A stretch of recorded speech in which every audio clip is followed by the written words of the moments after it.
Assalamu alaikum everyone. Bismillah ar-Rahman ar-Rahim. Wa sallallahu ala Sayyidina Muhammad wa ala alihi wa sahbihi wa sallam. Welcome to everyone who is tuning in for today's Friday Gems. We hope you're having a blessed Friday, inshallah. And we hope that, inshallah, we are all able to keep our brothers and sisters in Palestine and all of those who are suffering worldwide in our du'as today, inshallah, on this blessed day, when a day that is very important for us to make a lot of dua, inshallah. It is great to be back with you all on the Celebrate Mercy channel. This is our first webinar since we concluded our Rabi al-Awwal programming about 10 days ago. And we're happy to be back with you with these Friday Gems programs. And today we have a beautiful program, inshallah. We want you to take a moment and invite your friends and your family to tune in.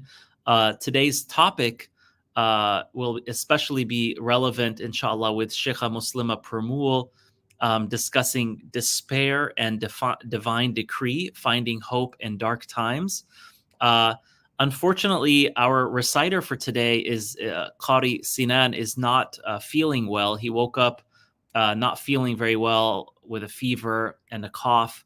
And inshallah, but we will be playing a recording of his Surat al-Kahf recitation from a previous Friday Gems. He won't be appearing live, but we do have a recording prepared so that we can continue this weekly tradition of reciting Surat al-Kahf as the Prophet ﷺ recommended for us to do each Friday, inshallah. So make dua for Qari Senan that he feels better, inshallah, and recovers quickly from his illness that he woke up with this morning, inshallah.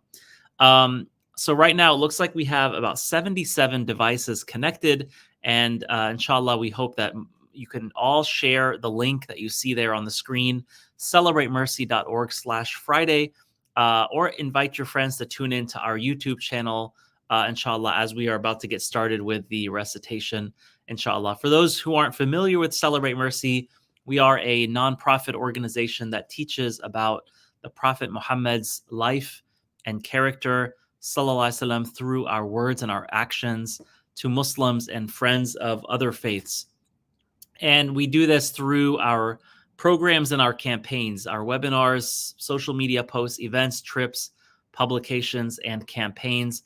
We are now a 13-year-old organization, a nonprofit organization, and we're really, really honored to have been serving the community for this long with these programs, especially since the pandemic. In 2020, we shifted a lot of our programming online with these webinars, like the Friday Gems programs that you all have been tuning into each and every Friday, like the Rabi al-Awwal programming that we've done as well. Some of the larger webinars, you can see some of those flyers here. These are all programs in the past 3.5 years that we've done. Many of you may have joined these programs, and you can catch a lot of these series and webinar recordings on our YouTube channel, inshallah, including some of these programs about with commentary on different surahs from the Quran. We also have this course that if you are one of our monthly donors, you can get access to this 40-hour course for free, inshallah. We have kids programs that you can see on our YouTube channel as well, inshallah. So we are going to go ahead and get started with the recitation portion of today's program, inshallah, and that is with Qari Senan Hafez. Let me go ahead and introduce Qari Senan, inshallah, to our audience before we go to that recitation, inshallah.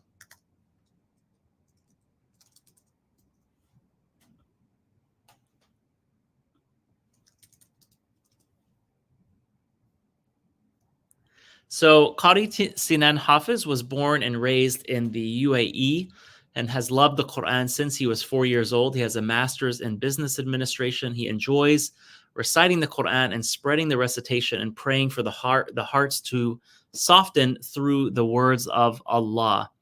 And we are really, really grateful that we have. I mentioned earlier, if you missed it, that Qari Senan woke up not feeling well this morning with a fever and a cough. Please pray for him. So he's not going to be appearing live online for this webinar, but we do have a recording from a recent Friday Gems, inshallah. So we'll be able to play that recording. And don't forget the hadith of the Prophet sallallahu alaihi wasallam, that for the person who recites Surat al-Kahf on Fridays, a light will appear for him from below the throne as high as the skies. This light will help him in the darkness of the day of resurrection, and all the sins which he may have committed from the last Friday till this Friday will be forgiven. So with that intention, and also we can make the intention that we are reciting with the intention of Allah giving aid and relief to our brothers and sisters in Palestine.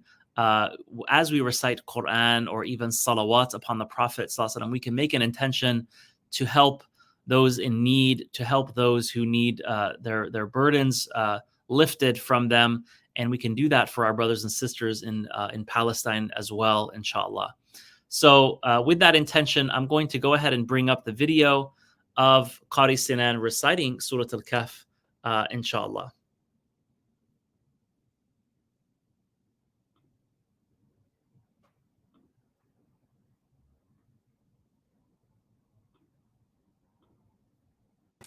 Inshallah, we'll start with the recitation of Surat al-Kahf. Please return your mind and heart to Allah subhanahu wa ta'ala. Inshallah, we'll start with the recitation bi'idhnillah.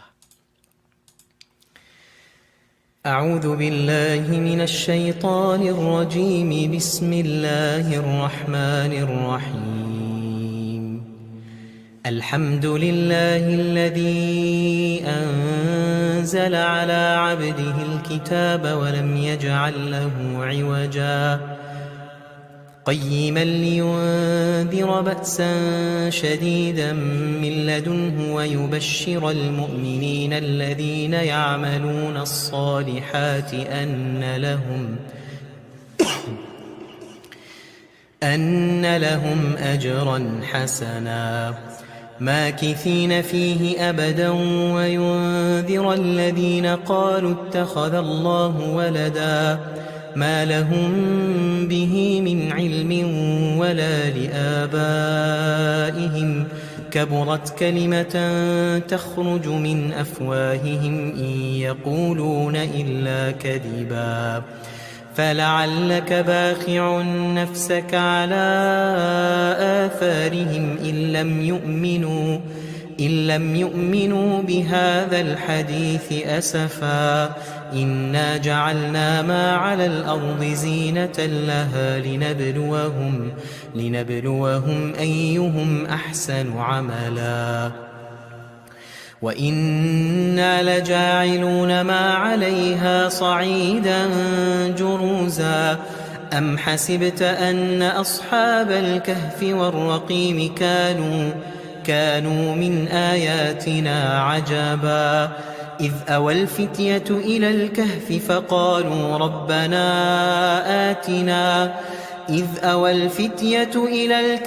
فقالوا ربنا آتنا من لدنك رحمة وهيئ لنا من أمرنا رشدا فضربنا على آذانهم في الكهف سنين عددا ثم بعثناهم لنعلم أي الحزبين أحصى لما لبثوا أمدا نحن نقص عليك نبأهم بالحق إنهم فتية آمنوا بربهم وزدناهم هدى وربطنا على قلوبهم إذ قاموا فقالوا ربنا رب السماوات والأرض لن ندعو من دونه إلها لقد قلنا إذا شططا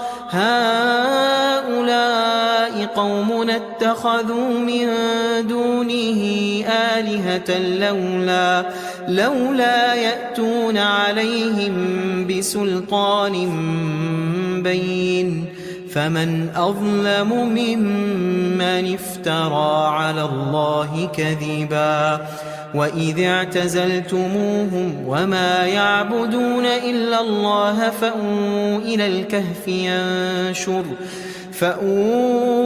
الكهف ينشر لكم ربكم من رحمته ويهيئ لكم من أمركم مرفقا وترى الشمس إذا طلعت تزاور عن كهفهم ذات اليمين وإذا غربت تقرضهم ذات الشمال وهم في فجوة منه ذلك من آيات الله من يهد الله فهو المهتد ومن يضلل فلن تجد له وليا مرشدا وتحسبهم أيقاظا وهم رقود ونقلبهم ذات اليمين وذات الشمال وكلبهم باسط ذراعيه بالوصيد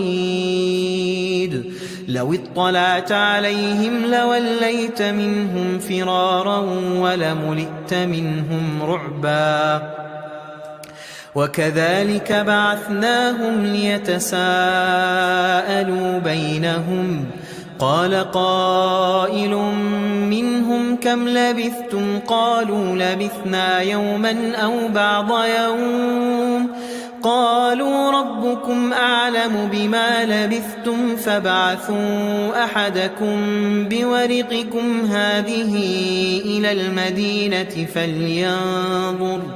فلينظر أيها أزكى طعاما فليأتكم برزق منه وليتلطف ولا يشعرن بكم أحدا إنهم إن يظهروا عليكم يرجموكم أو يعيدوكم في ملتهم ولن تفلحوا إذا أبدا وكذلك أعثرنا عليهم ليعلموا أن وعد الله حق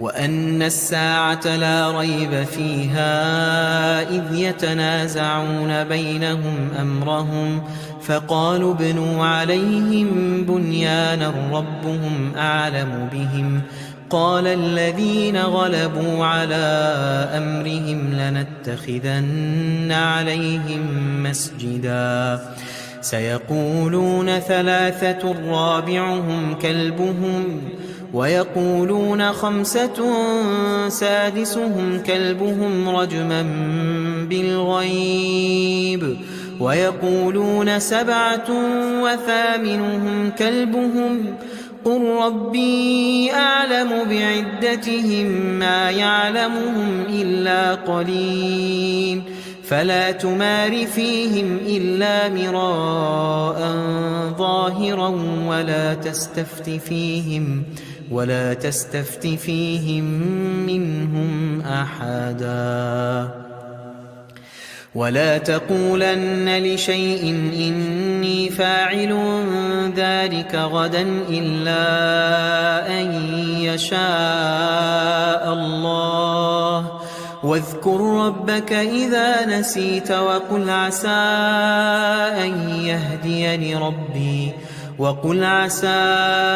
أن يهديني ربي لأقرب من هذا رشدا ولبثوا في كهفهم 300 سنين وازدادوا 9 قل الله أعلم بما لبثوا له غيب السماوات والأرض أبصر به وأسمع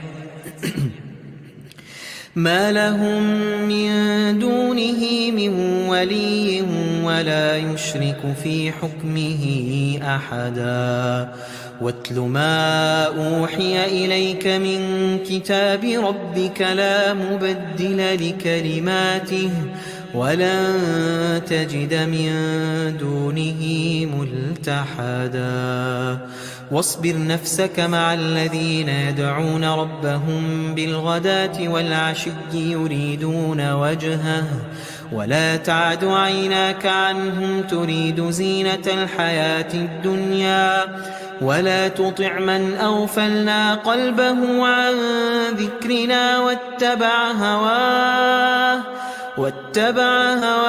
وكان أمره فرطا وقل الحق من ربكم فمن شاء فليؤمن ومن شاء فليكفر إنا أعتدنا للظالمين نارا أحاط بهم سرادقها وإن يستغيثوا يغاثوا بماء كالمهل يشوي الوجوه بئس الشراب وساءت مرتفقا إن الذين آمنوا وعملوا الصالحات إنا لا نضيع أجر من أحسن عملا أولئك لهم جنات عدن تجري من تحتهم الأنهار يحلون فيها من أساور من ذهب ويلبسون ثيابا خضرا من سندس واستبرق متكئين فيها على الأرائك نعم الثواب وحسنت مرتفقا واضرب لهم مثل الرجلين جعلنا لأحدهما جنتين من أعناب وحففناهما بنخل وجعلنا بينهما زرعا كلتا الجنتين آتت أكلها ولم تظلم منه شيئا وفجرنا خلالهما نهرا وكان له ثمر فقال لصاحبه وهو يحاوره أنا أكثر منك مالا وأعز نفرا ودخل جنته وهو ظالم لنفسه قال ما أظن أن تبيد هذه أبدا وما أظن الساعة قائمة ولئن رددت إلى ربي لأجدن خيرا منها منقلبا قال له صاحبه وهو يحاوره أكفرت بالذي خلقك من تراب ثم من نطفة ثم سواك رجلا لكن هو الله ربي ولا أشرك بربي أحدا ولولا إذ دخلت جنتك قلت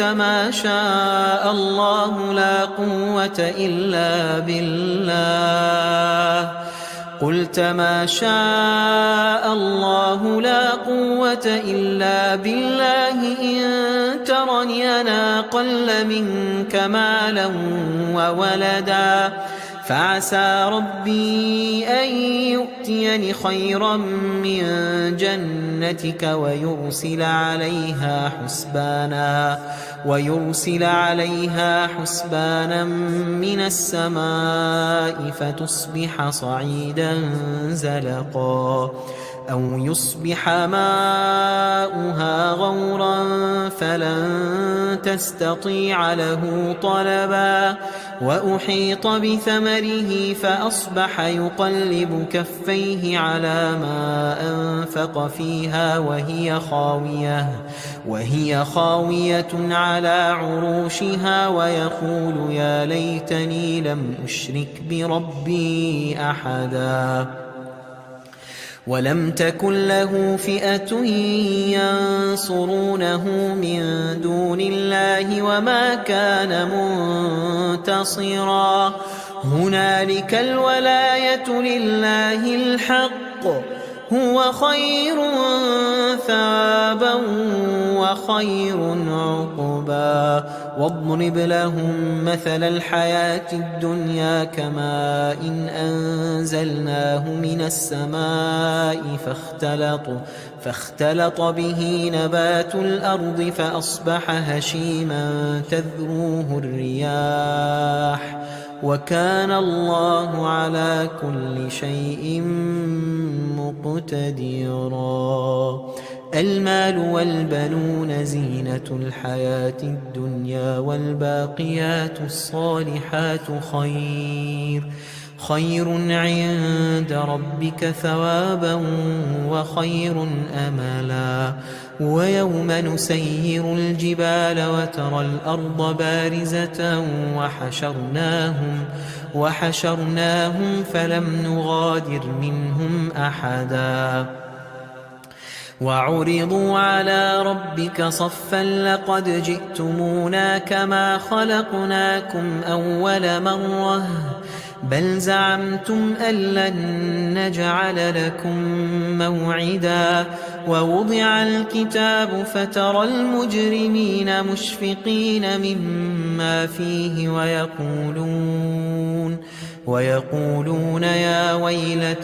ويقولون يا ويلتنا ما لهذا الكتاب لا يغادر صغيرة ولا كبيرة إلا أحصاها ووجدوا ما عملوا حاضرا ولا يظلم ربك أحدا وإذ قلنا للملائكة اسجدوا لآدم فسجدوا إلا إبليس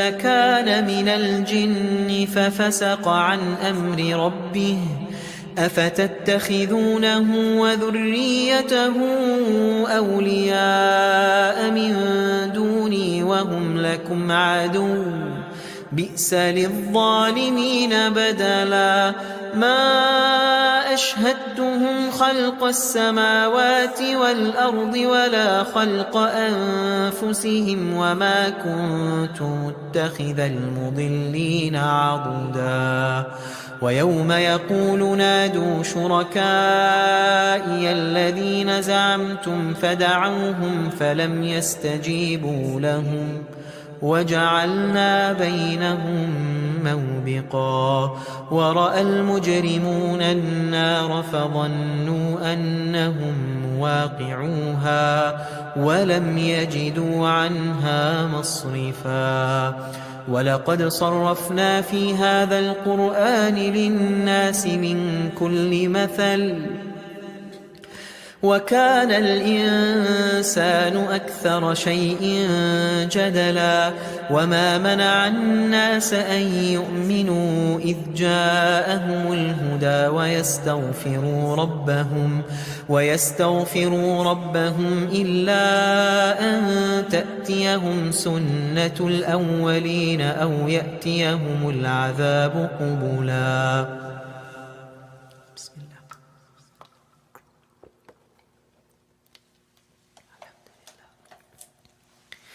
وما نرسل المرسلين إلا مبشرين ومنذرين ويجادل الذين كفروا بالباطل ليدحضوا به الحق واتخذوا آياتي وما أنذروا هزوا ومن أظلم ممن ذكر بآيات ربه فأعرض عنها ونسي ما قدمت يداه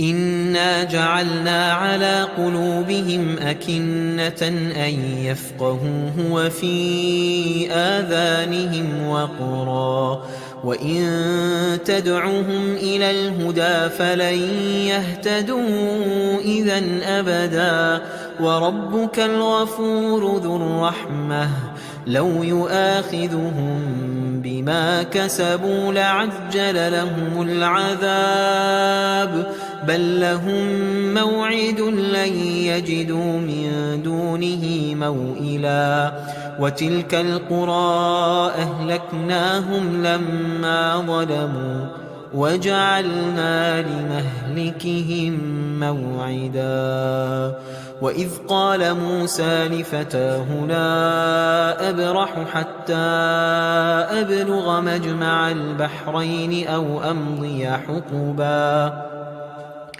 فلما بلغا مجمع بينهما نسيا حوتهما فاتخذ سبيله في البحر سربا فلما جاوزا قال لفتاه آتنا غداءنا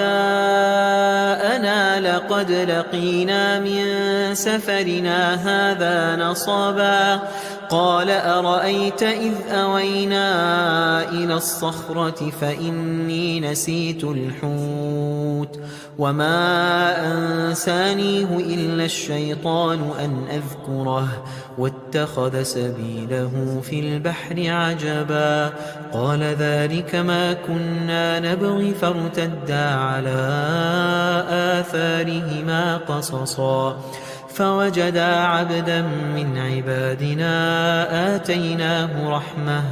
آتيناه رحمة من عندنا وعلمناه من لدنا علما قال له موسى هل أتبعك على أن تعلمني مما علمت رشدا قال إنك لن تستطيع معي صبرا وكيف تصبر على ما لم تحط به خبرا قال ستجدني إن شاء الله صابرا ولا أعصي لك أمرا قال فإن اتبعتني فلا تسألني عن شيء حتى أحدث لك منه ذكرا فانطلقا حتى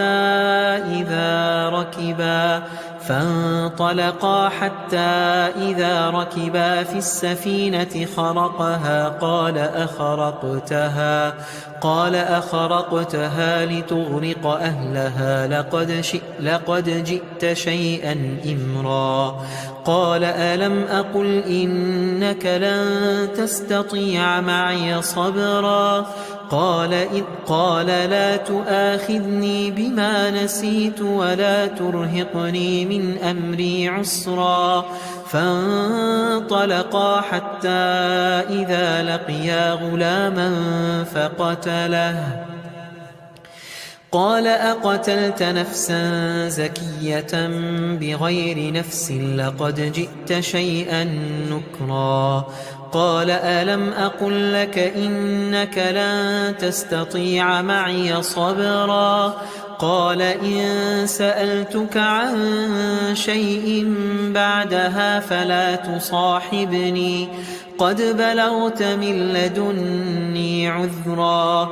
فانطلقا حتى إذا أتيا أهل قرية استطعما أهلها فأبوا أن يضيفوهما فوجدا فيها جدارا يريد أن ينقض فأقامه قال لو شئت لاتخذت عليه أجرا قال هذا فراق بيني وبينك سأنبئك بتأويل ما لم تستطع عليه صبرا أما السفينة فكانت لمساكين يعملون في البحر فأردت أن أعيبها وكان وراءهم ملك يأخذ كل سفينة غصبا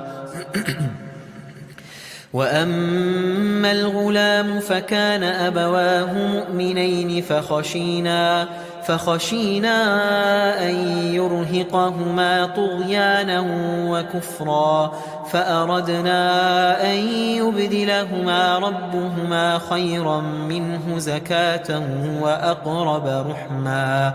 وأما الجدار فكان لغلامين يتيمين في المدينة وكان تحته كنز لهما وكان أبوهما صالحا فأراد ربك أن يبلغا أشدهما ويستخرجا كنزهما رحمة من ربك وما فعلته عن أمري ذلك تأويل ما لم تسطع عليه صبرا.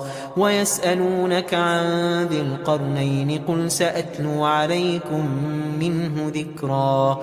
إنا مكنا له في الأرض وآتيناه من كل شيء سببا فأتبع سببا حتى إذا بلغ مغرب الشمس وجدها تغرب في عين حمئة ووجد عندها قوما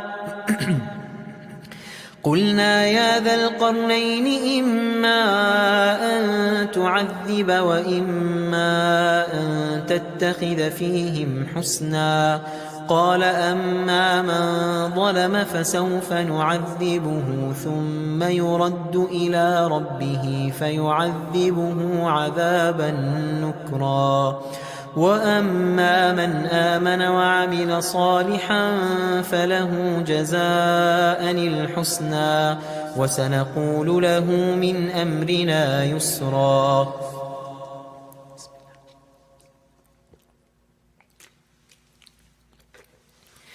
ثم أتبع سببا حتى إذا بلغ مطلع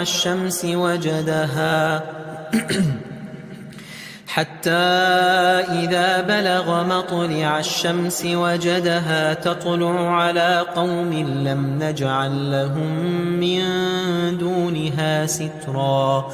كذلك وقد أحطنا بما لديه خبرا. ثم أتبع سببا حتى إذا بلغ بين السدين وجد من دونهما قوما لا يكادون يفقهون قولا. قالوا يا ذا القرنين إن يأجوج ومأجوج مفسدون في الأرض فهل نجعل لك خرجا على أن تجعل بيننا وبينهم سدا. قال ما مكني فيه ربي خير فأعينوني بقوة أجعل بينكم وبينهم ردما. آتوني زبر الحديد حتى إذا ساوى بين الصدفين قال انفخوا حتى إذا جعله نارا قال آتوني أفرغ عليه قطرا. فما استطاعوا أن يظهروه وما استطاعوا له نقبا. قال هذا رحمة من ربي فإذا جاء وعد ربي جعله دكاء وكان وعد ربي حقا. وتركنا بعضهم يومئذ يموج في بعض ونفخ في الصور فجمعناهم جمعا. وعرضنا جهنم يومئذ للكافرين عرضا. الذين كانت أعينهم في غطاء عن ذكري وكانوا لا يستطيعون سمعا. أفحسب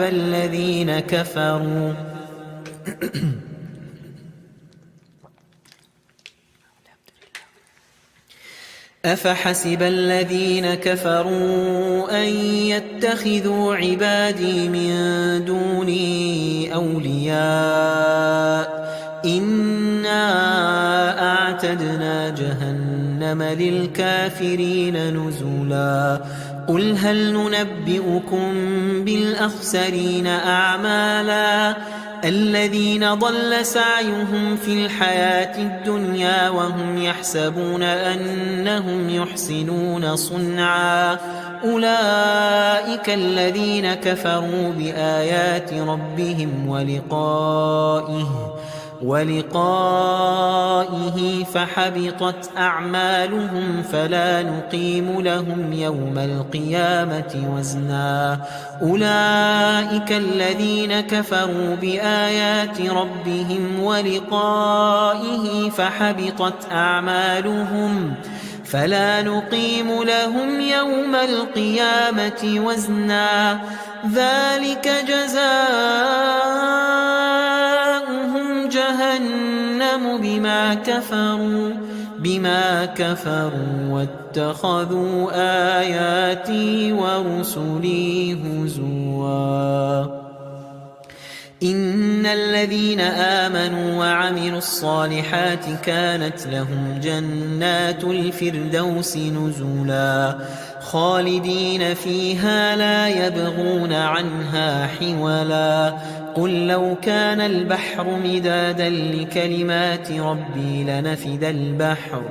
لنفد البحر قبل أن تنفد كلمات ربي ولو جئنا بمثله مددا قل إنما أنا بشر مثلكم يوحى إلي أنما إلهكم إله واحد فمن كان يرجو لقاء ربه فليعمل عملا صالحا ولا يشرك بعبادة ربه أحدا آمنت بالله صدق الله العظيم.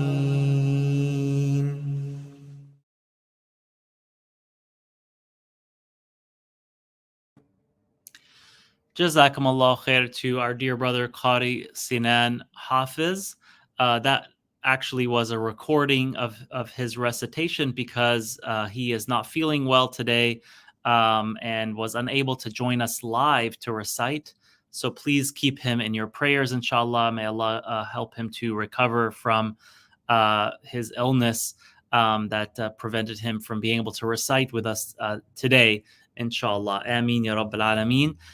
We're really grateful to you all who are joining us right now. MashaAllah, we have almost 200 devices connected. I know many of you all are watching not only by yourselves, but perhaps with family members as well or friends. And take a moment before we go into the reflections on Surat al-Kahf with Shaykha Muslema Purmul. Take a moment and invite your friends to tune in as well to this program. You can give them this link that you see there on the flyer, celebratemercy.org/Friday.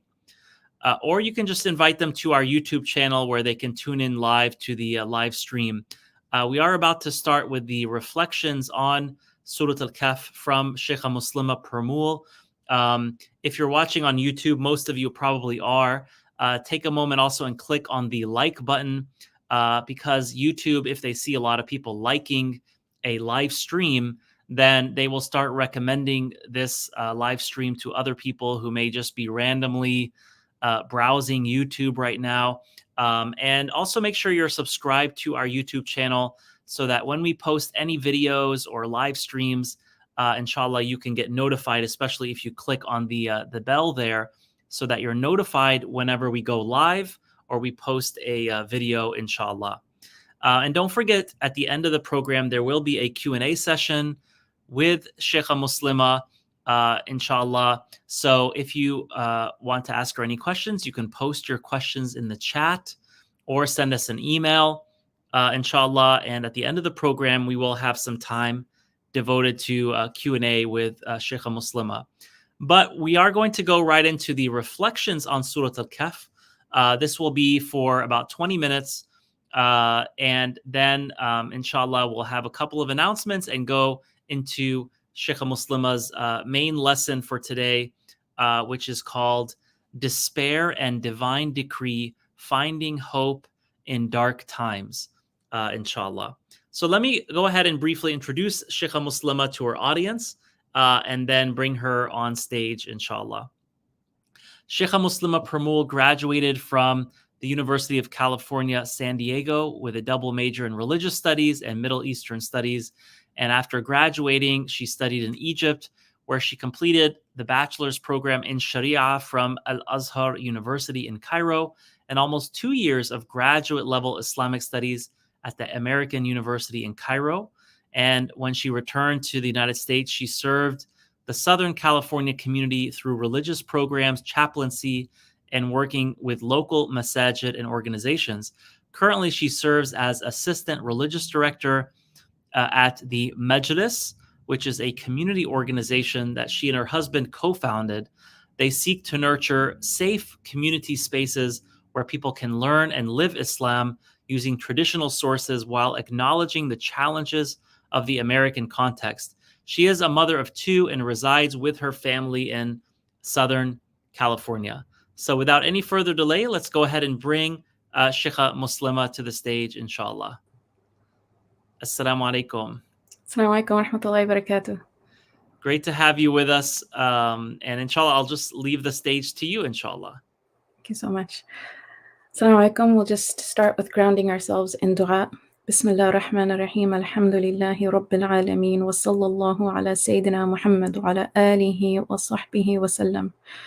نوينا التعلم والتعليم والتذكر والتذكير والنفع والانتفاع والإفادة والاستفادة والحث على التمسك بكتاب الله وسنة رسوله صلى الله عليه وسلم والدعاء إلى الهدى والدلالة على الخير ابتغاء وجه الله ومرضاته وقربه وثوابه سبحانه وتعالى وصلى الله على سيدنا محمد وعلى آله وصحبه وسلم.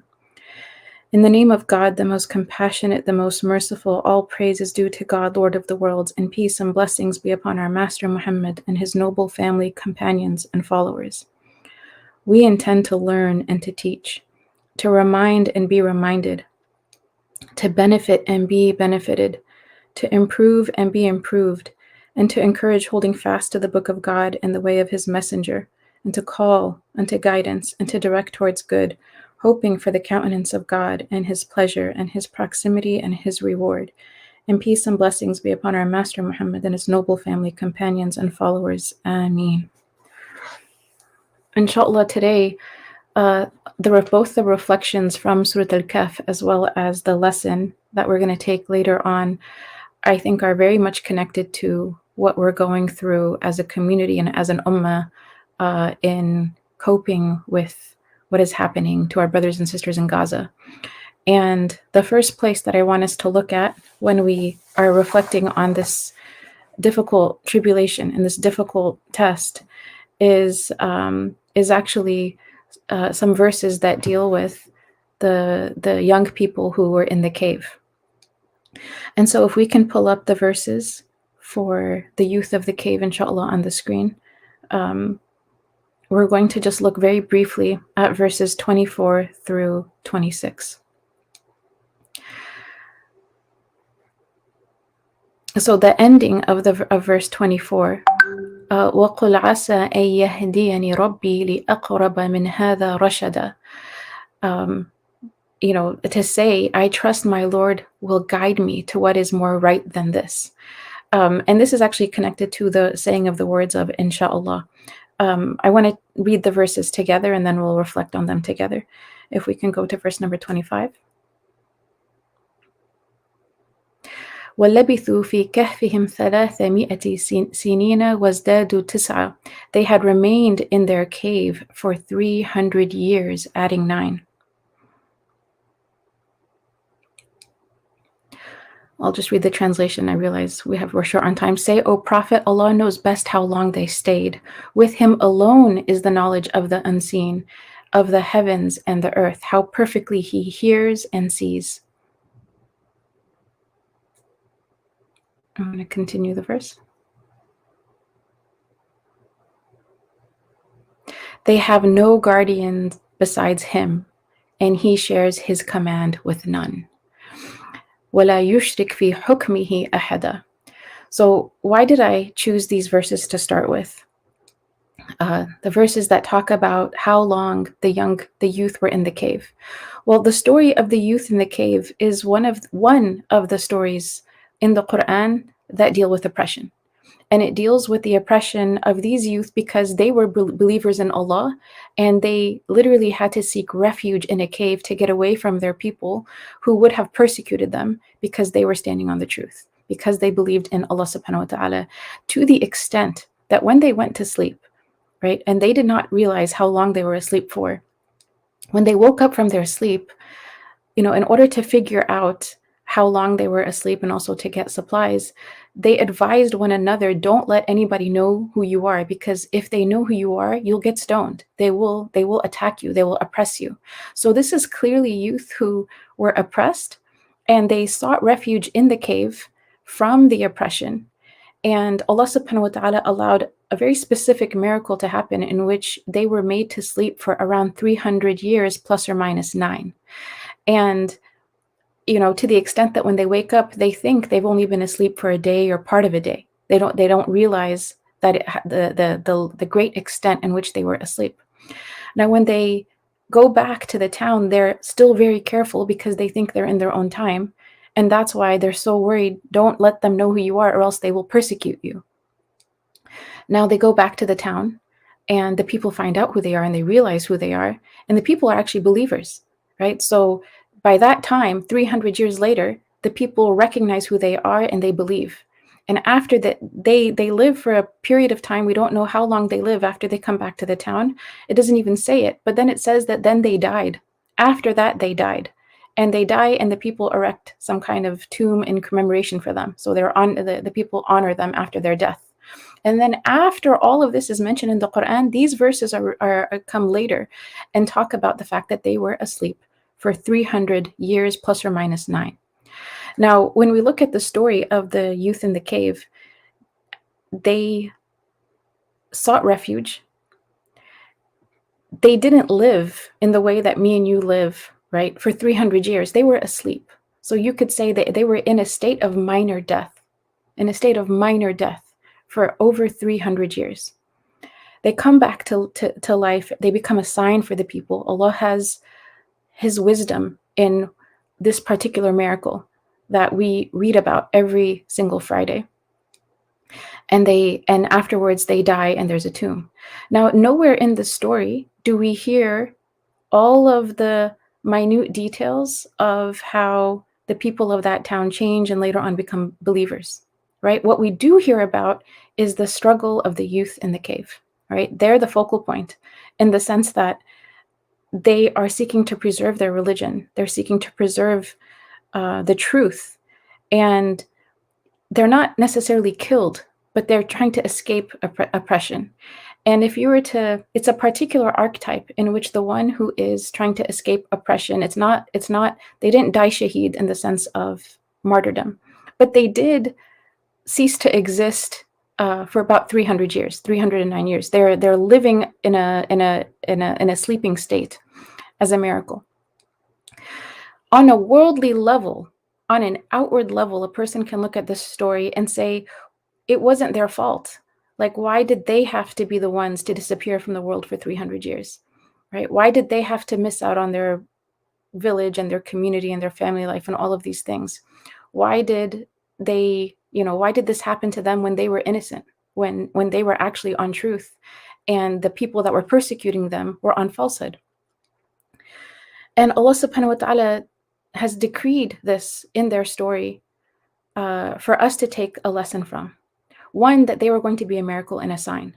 That Allah subhanahu wa ta'ala, just as He let them sleep for 300 years and then they awaken, and that's a miracle in and of itself. And they haven't aged. Everyone else, generations have changed, but they themselves have not aged. And this is a sign of the resurrection, the sign that the one who can do this to people in this life, in dunya, right, then He can do this in terms of the akhirah. All of us will die and all of us will be brought back to life again. But again, on an outward level, a person may look at that story and say, they missed out. Somehow it wasn't fair. But what we know is that these are people who are rewarded by Allah subhanahu wa ta'ala. What we know is that in the akhirah, these are people whom Allah blessed with a miracle, a karama, and they became a sign for the believers. There is still a sign for us today when we read about them. And so Allah has a wisdom in the different tribulations that come our way, even the tribulations of oppression. We see this also in the Quran and other places in Surat al-Buruj, the people who are the people of the ditch. And we know in this story that all of the people are thrown into a ditch that is full of fire, a ditch that burns everyone who's thrown into it. And on the outside, it looks like a genocide, right? The people of the ditch. It looks like a genocide. Like if you believe, all of you will be thrown into the ditch. And all a person had to do at that time was even lie and pretend that they didn't believe, but they didn't do that. SubhanAllah. And the entirety of the people who believed were thrown into the ditch. Yet Allah subhanahu wa ta'ala describes them in paradise immediately after describing the fact that they were thrown into the ditch, and He describes it as ذَلِكَ الْفَوْزُ الْكَبِيرُ. That is the supreme success. That is the supreme success. Now, only a believer in Allah subhanahu wa ta'ala can read that verse and know in their heart that is 100% true, right? That is 100% true. That every single one of those people attained the supreme success. They didn't just attain success, they attained the supreme success. If we were to just imagine al-akhirah, right? This idea of the next life that goes on endlessly. You could say it is infinite, right? Infinity. And you were to take the number of years that you live on this earth. And if you were to do like a mathematical equation, infinity divided by any number, whether it's 2 years old or 1 year old or 5 years old or 100 years old or 150 years old, whatever number you put under infinity is the answer to that. If you're dividing, is infinity. And what that really means is that this life compared to the next life is literally nothing. It's so small. It is less than a drop of water. You know, the Prophet ﷺ described it as if you were to take a needle and dip it into the ocean. The water that's removed from the ocean by dipping your needle in it, that all of that water is more than this life compared to the akhirah, compared to the next life.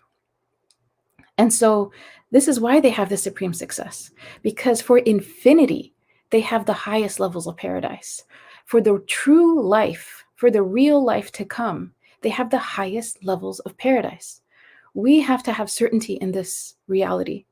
Allah subhanahu wa ta'ala also tells us about this reality when in describing another believer who was oppressed, another believer who was killed in Surat Yasin. Now, this believer, when he's killed, he says something amazing, right? So he's calling his people to the truth. They kill him because he's calling them to the truth. So he's a martyr. And then immediately after they describe him being killed, Allah subhanahu wa ta'ala says, قِيلَ ادْخُلِ الْجَنَّةِ, right? So it was said to enter paradise.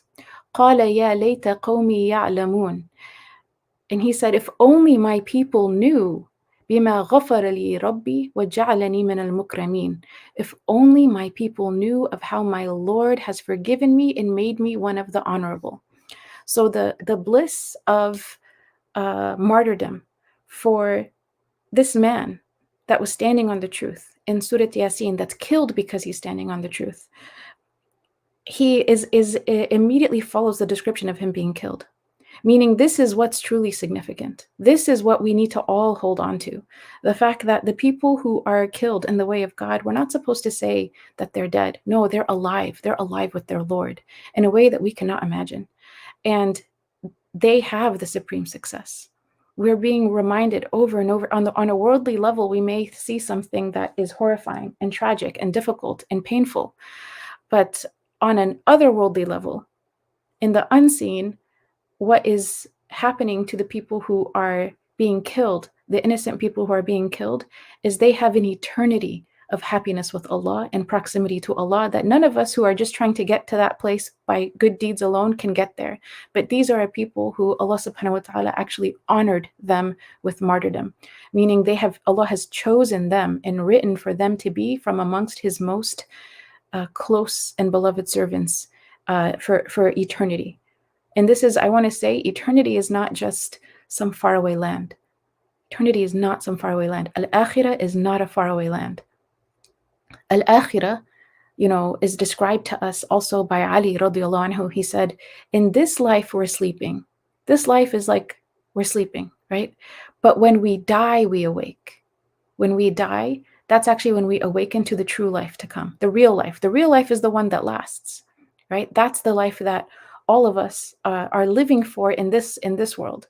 We're not living for this world. We're living for the next life, but we're living here. And so that's something that we're reminded of when we think about the youth in the cave, because of the fact that on a worldly level, they had to disappear. No one knew, right, what happened to them. 300 years, they're sleeping. They awaken only to be a reminder and a sign for the people around them. We don't even know what happens between that time and the time that they die, but then again, they die. And did they live a life in which they're seeking refuge from persecution? Yes. But has Allah not also honored them throughout time by mentioning them in Surat al-Kahf that what they had to do in that time was hold on to their faith? And that's what they did. And that's also kind of our test as well, is that the tribulation is going to come and the test is going to come, but Allah subhanahu wa ta'ala is looking to us. Are we going to hold on to our faith? Are we going to be patient in the time of adversity? Are we going to respond to the test in what Allah loves? And we would seek refuge in a different kind of cave, maybe not a physical cave.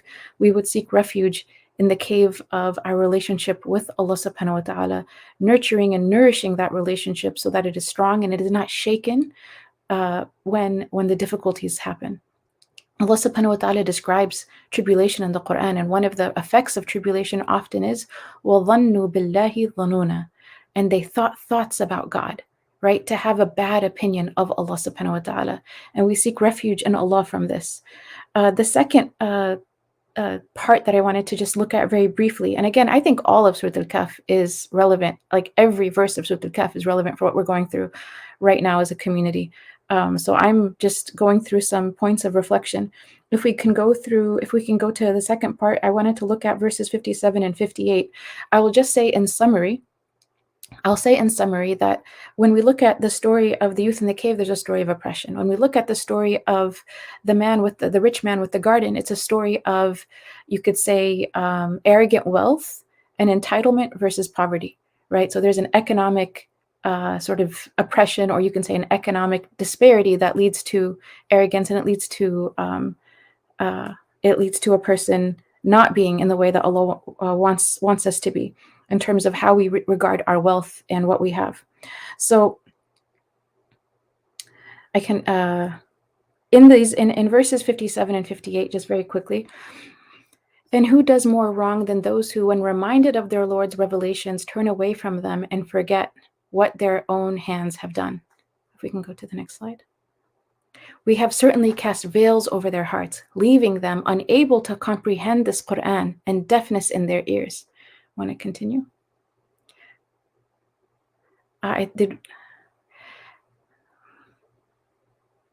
And if you, O Prophet, invite them to true guidance, they will never be rightly guided.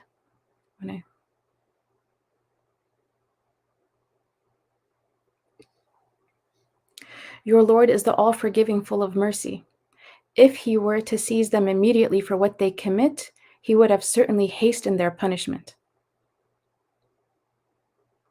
But they have an appointed time from which they will find no refuge.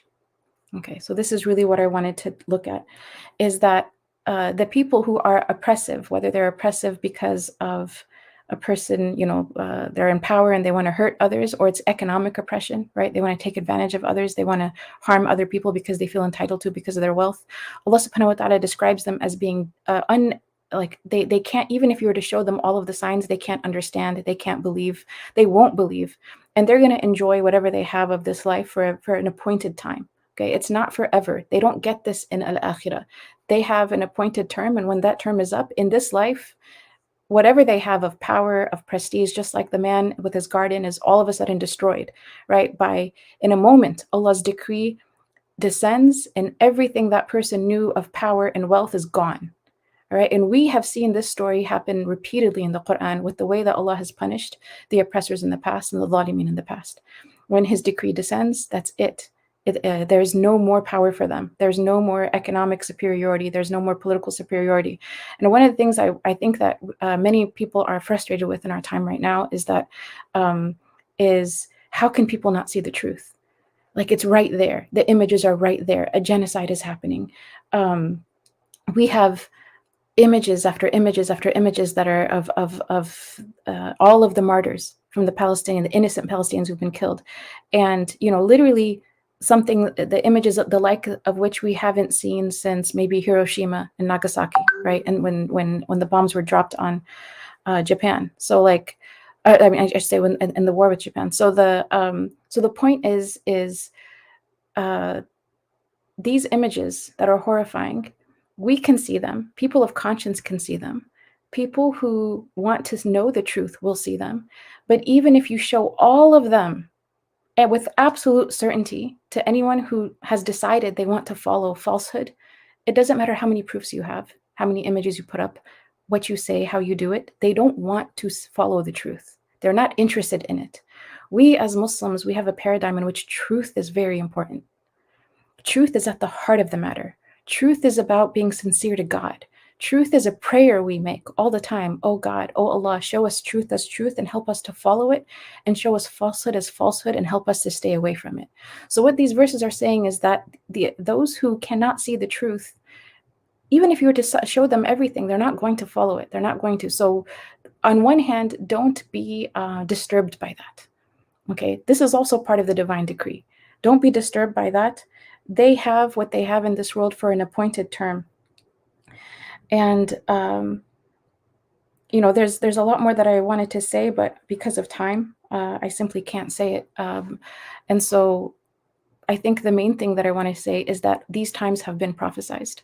The times of bloodshed have been prophesized. The times when the foolish amongst us will become the leaders. The times when the hypocrites of a people will actually lead them. The times when oppression will be everywhere. All of these times have actually been prophesized. So we have within our religious tradition the minor signs of the Day of Judgment that the Prophet Muhammad ﷺ has conveyed to us. And when we see those minor signs unfold, even as they are painful to witness, right? Even as they're difficult to witness, we see also within them that God has decreed everything, that God's promise is true, that this is exactly what He said this world is going to be like, that Allah will test us in this life with the loss of lives and wealth and the loss of children. But this is actually the promise of God. And those who remain patient, right, patiently persevere, those are the winners. ذلك الفوز الكبير, right? Those are the people who will win, whether they're the shuhada who are in Gaza or those of us here who continuously patiently persevere for the sake of God. That is where the supreme success lies. And may Allah subhanahu wa ta'ala make us of those who patiently persevere. May Allah subhanahu wa ta'ala help us to be of those who trust in His promise and trust in His words. And may Allah subhanahu wa ta'ala help us to be of those who guard over that which is beneficial during times of difficulty. Ameen.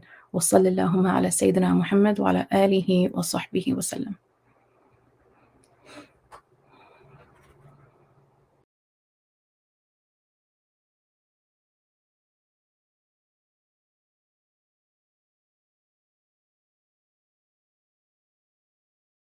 Beautiful reflections on Surat al-Kahf, and very relevant to what we are going through in this difficult time.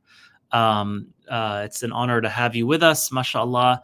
And we just concluded the recitation and the reflections on Surat al-Kahf, and we will be continuing with the second half of the program here in just a couple of minutes, inshallah. We do have, mashallah, over 200 devices connected, and Shaykha Muslema will be discussing this topic, which is so important to us all, despair and divine decree, finding hope in dark times, something we all could benefit from during these dark times, very difficult times.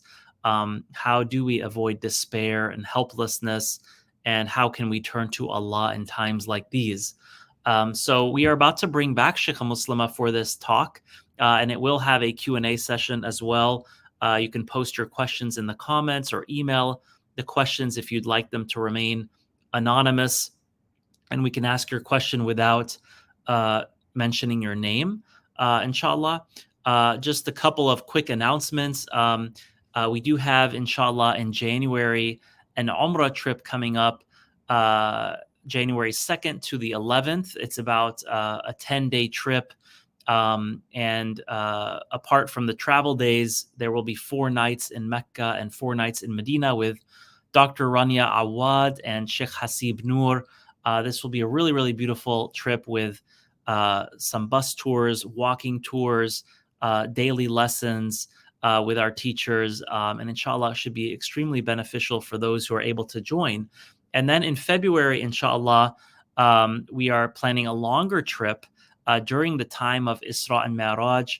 And we are hoping, inshallah, that conditions will allow for us to safely visit Masjid al-Aqsa at this time. We're hopeful, inshallah, that it will be okay to visit Masjid al-Aqsa at that time in Jerusalem, and especially much more relevant now for us to visit Jerusalem in person and Masjid al-Aqsa. But this will take place, inshallah, in February, starting off in Jordan, then going to Jerusalem, and we would be there, inshallah, on the night of Isra and Mi'raj. So Jordan and Jerusalem in that first week, and in the second week it will be Mecca and Medina, with these 3 great teachers joining us in February. So registration is open for the January trip. It is not open yet for February, but seats are definitely filling up for the January trip, and we recommend you visit celebratemercy.com/trips to learn more and register. Or you could even fill out the interest form if you're interested in the February trip, so that you're alerted as soon as we open registration, inshallah.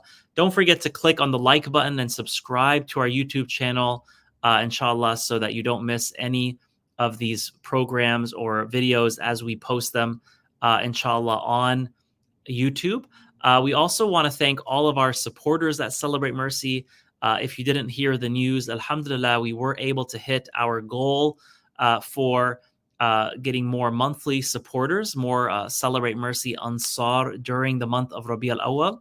Rabi al-Awwal ended about 10 days ago, and we had a goal of getting 313 new monthly donors, or monthly donors who increased their monthly donations, and we ended up getting very close to 400.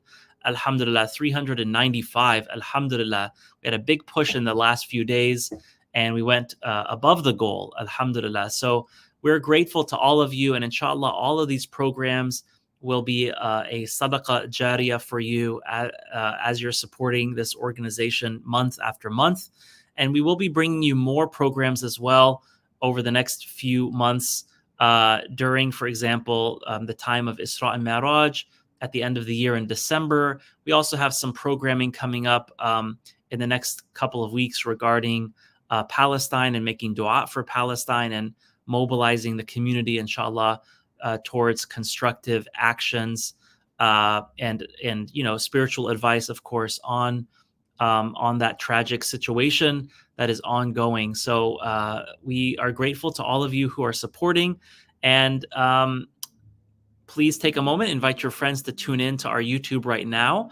I'm going to go ahead and reintroduce Shaykha Muslema Purmul, and then she will be giving her main lesson for about 20 minutes, and then we will have a Q&A portion right after that, inshallah. Let me go ahead and introduce Shaykha Muslema to our audience once again.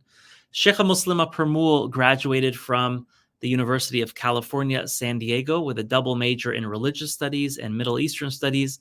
And after graduating, she studied in Egypt, where she completed the bachelor's program in Sharia from Al-Azhar University in Cairo, and almost 2 years of graduate level Islamic studies at the American University in Cairo.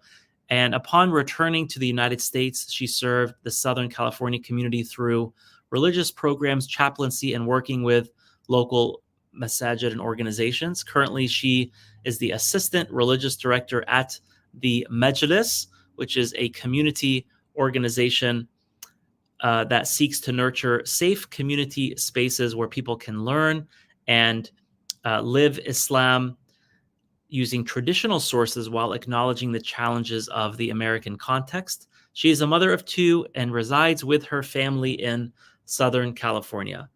So without any further delay, let's go ahead and bring Shaykha Muslema to the stage to discuss today's topic, which is despair and divine decree, finding hope in dark times. Thank you so much. Assalamu alaikum, bismillah ar-Rahman ar-Rahim, alhamdulillahi rabbil alameen, wa sallallahu ala Sayyidina Muhammad wa ala alihi wa sahbihi wa sallam.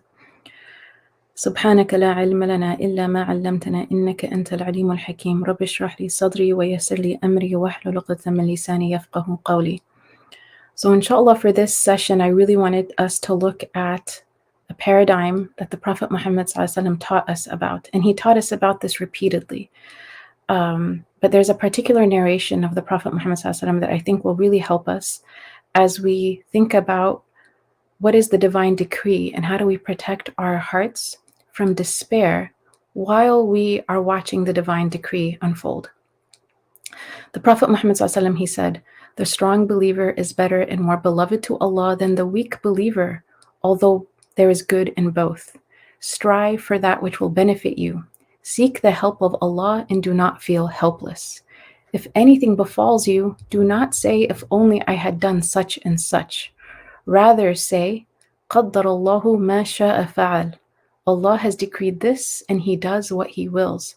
For saying if opens the door of shaitan, or opens the door for the deeds of shaitan. So this narration is a really powerful narration. We're going to look at it piece by piece because it's rich with advice for our entire community. It's an advice for our hearts. The Prophet Muhammad ﷺ, first, he says the strong believer is better and more beloved to Allah than the weak believer. So the first thing that we know is that both the weak believer and the strong believer is beloved to Allah. No matter how a person feels in their faith right now, feeling maybe that they're not as good of a Muslim as they'd like to be, or as they want to be better, whatever that case is, the weak believer and the strong believer are beloved to Allah. The strong believer is more beloved, but that doesn't mean that the weak believer is not beloved. It says more, meaning every believer is beloved to Allah subhanahu wa ta'ala. Belief itself is a sign of the love of Allah. And then the Prophet ﷺ, he says, although there is good in both, right? So the strong one is better. And the weak one, not only is the weak one also beloved, but there's also good in the weak one. All right. So it's not, a person shouldn't feel when a catastrophe or difficulty comes down that they have no good in them, or it's a sign that they have no good in them. No, there's good in everyone who believes. Now, the rest of the narration explains something that I think is important for us.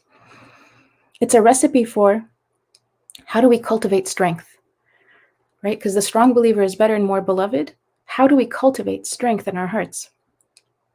The very first aspect of what the Prophet Muhammad ﷺ calls us to is to guard over that which benefits us.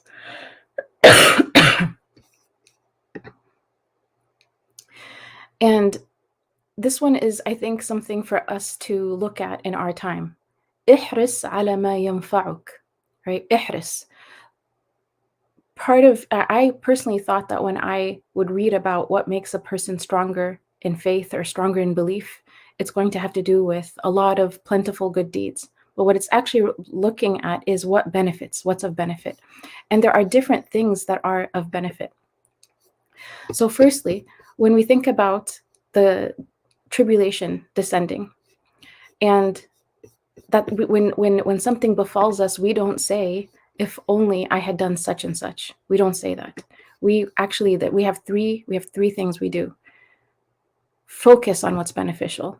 Okay, so identify that. What is beneficial? That's a process of your mind and your heart working together, of the aql. We have to make deliberate, conscious choices on what we will do that's beneficial. I'm going to put that on one side. Then the second aspect is wasta'in billah. Okay, wasta'in billah, seek your help from God. Rely on God. Don't do the beneficial things relying on yourself. Okay, do the beneficial things relying on Allah subhanahu wa ta'ala. Wasta'in billah. This is what will allow us to continue to do beneficial things, is if our reliance is on Allah.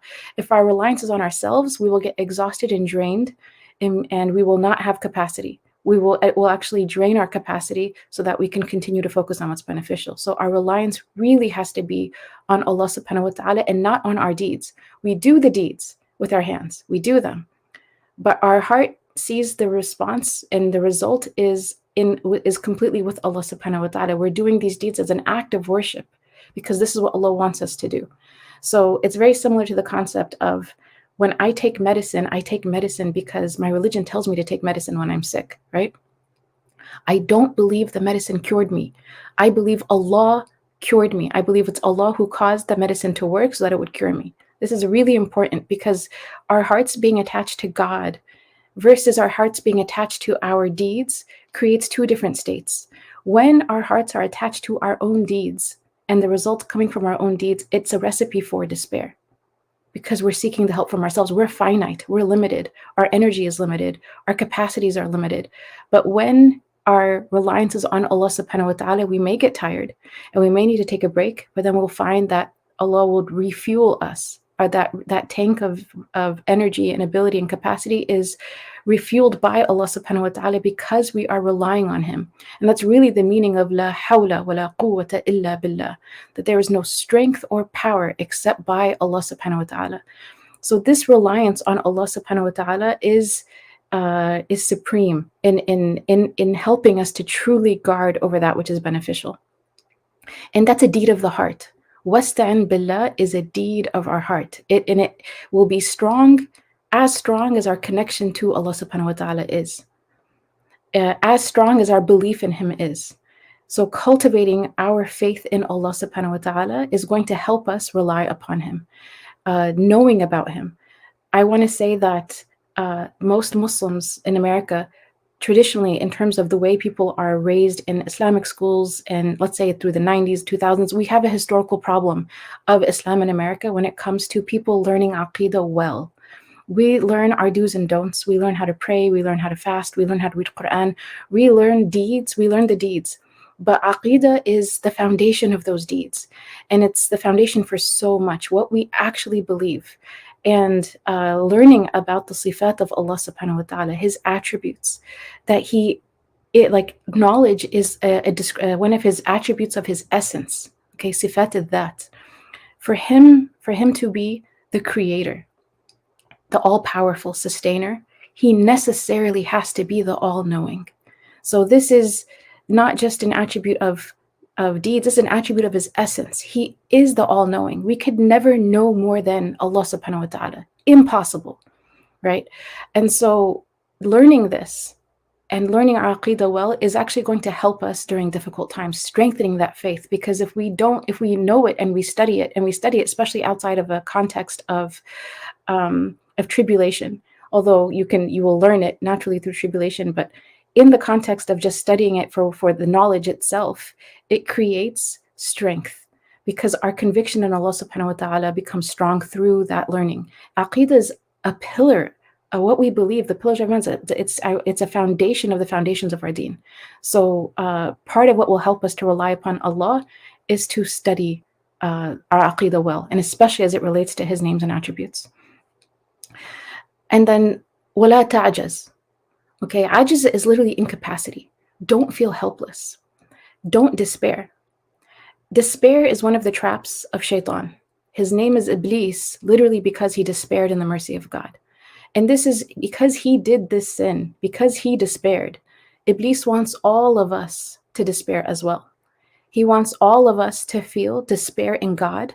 He wants all of us to feel despair in ourselves. And he wants all of us to feel despair in our community. And so in each one of these, there's a test. And there's a waswasa, there's a whisper. And we have to overcome these wasawis with iman, with wasta'in billah. That's how we are going to do what's beneficial. If something befalls us, we do not say, if only I had done such and such. If only I had done such and such. Why? Because it's already happened. It's in the past. Once it's in the past, it's part of the divine decree. Once it's part of the divine decree, we accept it as being within God's wisdom and his plan, and we say, قَدَّرَ اللَّهُ مَا شَاءَ فَعَلَ. That's what we say. This ability to deal with the decree of God properly is going to help us to become strong believers. So how do you deal with the decree before it happens? Well, in the moment, right? In any place that I've seen from the ahadith of the Prophet Muhammad ﷺ talking about that which has been written and that which has been decreed, he has also said to strive hard. He's also said to try your best. In this narration, he says, guard over that which benefits you, right? So we believe within our aqidah, we believe in both free will, like we have choice, without a doubt. And we also believe that everything has been written. We believe both of these realities. And to understand, like, how do we parse that? Again, you have to study your aqidah. We don't have time in 20 minutes to talk about it, but I'll just say that we believe in both. We have choice that we guard over, and Allah has decreed everything that has occurred. Once it's occurred in the past, we accept it. We have qana'ah with what Allah has decreed. And when you have rida with Allah, contentment with God, it doesn't mean that you believe in oppression or that you believe in innocent people dying. What you're saying when you have contentment with God is, I am content with you as my Lord, no matter what happens in this world. No matter what is decreed in this world, I am content with you as my Lord. I believe in you. I accept your decree. And I'm going to focus on what you will ask me about. And that's in the present tense. Okay, in the present tense. So in the present tense, tie your camel. In the present, and then have tawakkul, right? In the present tense, guard over that which is beneficial. In the present tense, try your best. But once it's part of the past, we leave it. It's in the hands of God, and that's part of his divine decree. We look back at that and we accept it, and we move on to the next beneficial thing that we can do. But this is kind of how we live with the divine decree at the same time. We have to seek our reliance in God, and we have to guard over that which is beneficial. Now, when it comes to that, when the terrible things happen, one of the things that comes to mind is, many people became atheists.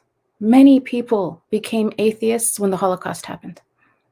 Right, when Jewish people faced the Holocaust, and when their community faced some of the kinds of crimes we've never heard of, like being put in gas chambers, right? When men, women, and children and grandmothers were killed in their beds, many Jewish people, because they believed themselves to be the chosen people of God, and so when they saw this happening to their own community, they disbelieved in God, right? So they saw the test, and this is where the concept of a Jewish atheist comes from, is post-Holocaust atheism, a rise of atheism in the Jewish community. And it's just, we do not want to be a people who ever fall into that trap of shaitan. They fell into that trap. Many people fell into that trap. And today, Israel is doing to the Palestinians what was being done to them during the Holocaust. A bomb that incinerates and burns a child alive. It's incinerating them alive. That's exactly what was happening in gas chambers. So the oppressed became the oppressor. The oppressed became the oppressor. And this is a sign that for us to guard over that which benefits us, we cannot leave for a moment our belief in Allah subhanahu wa ta'ala. We cannot leave for a moment our good opinion of him. We cannot believe for a moment that we have faith in him and that we put our reliance in him. You cannot commit acts of terror and believe in God at the same time. Okay, like you cannot truly, because there's accountability. There's afterlife, and there's accountability. So when you have a state that is funding terrorism, they've taken a godless approach to humanity. We cannot make the same mistake as believers. We cannot think bad thoughts about God. We cannot say, why is God doing this to us? This is so unfair to us. Why is he doing it? We cannot blame God. This is a mistake, and it's a mistake that others made in the past, and it led them to becoming the oppressors. And for us, our test is to believe in him and then to hold on to that which is beneficial. So we do not despair in Allah subhanahu wa ta'ala. The Prophet Muhammad sallallahu alaihi wasallam said, if you see the day of judgment coming and you have a seed to plant, then plant it. Right? So what is the unfolding of the events of towards the end of time should not be a reason for people to just give up on the world. No, if you have a seed to plant, if you have something that's beneficial to do, then do it. There's also a narration where from Ali radiallahu anhu that the Prophet Muhammad said, there is no human being born, but Allah has written his place in the garden or in the fire, and has written whether he is fortunate or unfortunate. And a man asked, Messenger of Allah, should we not then abide by our decree and give up action? Give up deeds. He said, act, for everyone will be eased to that which he is created. Kullun muyassarun lima khuliqa lah. So the Prophet, when someone heard about the divine decree and they said, so do we give up our good deeds? He said, no, you must do your good deeds. And for every person, this kullun muyassarun lima khuliqa lah literally means like that which you were created for and of good action, inshallah, and this is what we hope for, we have husn al-dhan, is made easy for you. So do the things that are accessible to you. All of us have different things that are accessible to us in terms of good deeds, that in terms of guarding over that which is beneficial. In another narration, where the Prophet Muhammad talked about people who do good deeds, and then there's an arm's length between them and hellfire. And then what has been decreed overtakes them, and they do the deeds of the people of hellfire, and they enter hellfire. And the opposite of that as well, where they do the deeds of hellfire, and then an arm's length between them and paradise, and then the decree overturns, and then they do the deeds of paradise and they enter paradise. So one of the companions, again, when they hear about divine decree, they're like, well, what about action? What about action? And the Prophet Muhammad ﷺ, he responds, literally the companion asked, then for what purpose is action, Messenger of Allah, if the matter has already been decided upon? And he said, hit the mark and strive to get close to it. His response was not to explain the details of the aqidah, actually, which is explained. Again, we have to take a course on that. But his response to that is just to know that our job is to guard over that's what's beneficial, and to not just try. He said, hit the mark, meaning hit the bullseye, or then strive to get as close to it as possible.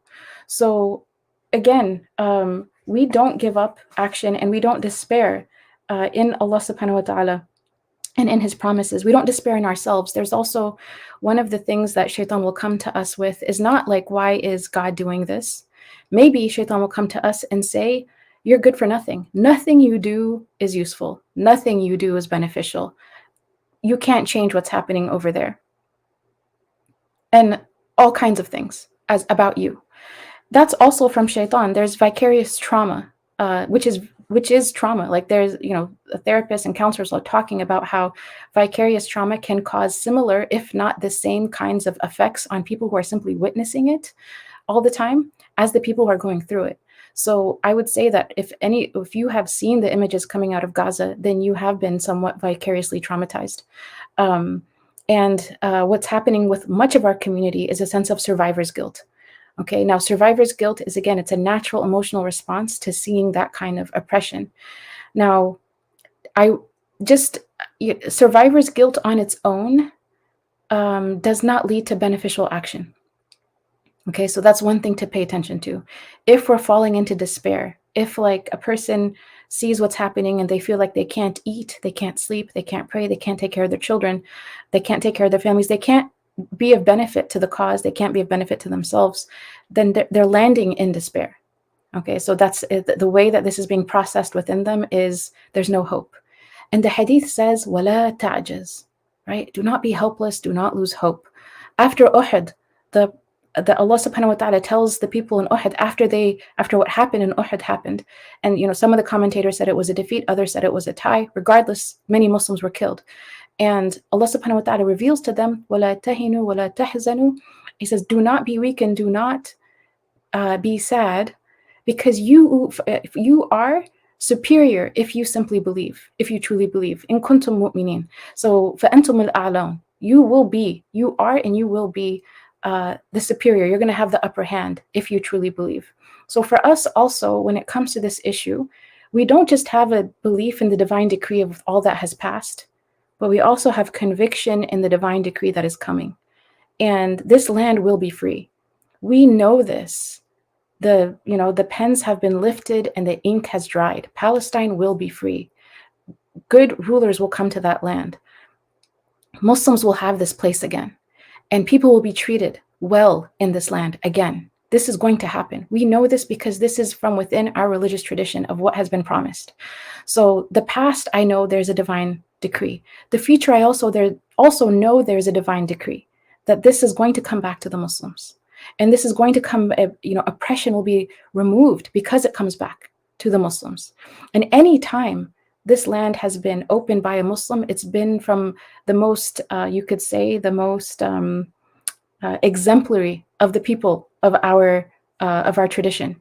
When Musa alayhi salam, when Moses first comes in, actually, he doesn't come in with the people that he saved from Pharaoh, right? They're made to wander for 40 years because a generation that was going to be raised in freedom without the colonized mentality, without the slave mentality. They were going to be raised in freedom, and they were going to have self-esteem that was built on Islam. And then they were going to open that land. They were going to enter that land together. For 40 years, they didn't go. And then 40 years later, they come in. Umar radiallahu anhu, when he comes in, right, the Christians in Palestine actually invited him to come. When they saw him, they were weeping because he was the Khalifa of the Muslims, and his servant was riding his animal while he was walking. And they had said, we had heard stories about him, but we needed to see it with our own eyes. And Umar, from his justice, he didn't allow people to even pray their prayer in a church out of fear that people who might come after him may think that it means that they're allowed to take it over. That was his sense of justice. Salah ad-Din, right? Before Salah ad-Din, what happened to that land and the people in that land? What were the Crusaders doing, and what did Salah ad-Din bring to that land? This land will come again to the Muslims by people from the likes of Musa alayhi salam and Umar radiallahu anhu and Salah ad-Din. That's a promise. That's coming. And we have to also have hope in this promise of Allah subhanahu wa ta'ala. Now, how do I guard? That's with God, right? That is part of God's divine plan and divine decree. How do I guard over that which is beneficial to me? There are things that I can do that are immediately beneficial. So a person feels like they can't, change exactly what's happening right there. You can donate. I mean, alleviating the suffering through helping people have food and helping people to have shelter, and whatever relief is going in there, you can donate. I know Launch Good has a page called With Gaza, and it has many different organizations that have signed up through Launch Good to give humanitarian aid to the people who are suffering. And there are images coming back from that land that donations are actually getting there. I don't know how they're getting there, but relief is getting there. I believe Sheikh Yasser Qadi also has an institution there that's helping people. We should be generous with how much suffering we're able to alleviate through our donations. The second thing is to not give up prayer and dua. وَلَا تَعْجَزْ. Okay, we cannot feel that God is not answering our prayers, and to know that these prayers are answered. We have to pray in that way. Allah subhanahu wa ta'ala will either answer it with what I'm asking for, He will give this ummah better than what I'm asking for. And again, to have certainty in that. For those of us in America, we've contacted our politicians to asking them to do a ceasefire, and we're putting pressure on our politicians to do that. There are people in other countries. I know the Colombian president, for example, he sent the Israeli ambassador home, and he himself asked for the ceasefire. So different nations of the world, you can say the majority of the world is asking for a ceasefire. There's 3 nations in the world that are okay with the continuation of war. Right now, for example, communications are cut off, and they've cut off phone lines, they've cut off internet lines, so that they can do whatever they're going to do in total dark. Now, subhanAllah, it's a Palestinian child who said that the rockets may be above us, but Allah is above their rockets. All right, so subhanAllah, if you really want to know reliance and you want to know tawakkul, look at the Palestinian people. They are our example in tawakkul. They are the ones who are saying things to us that we can never imagine in terms of fortifying our hearts during this difficult time.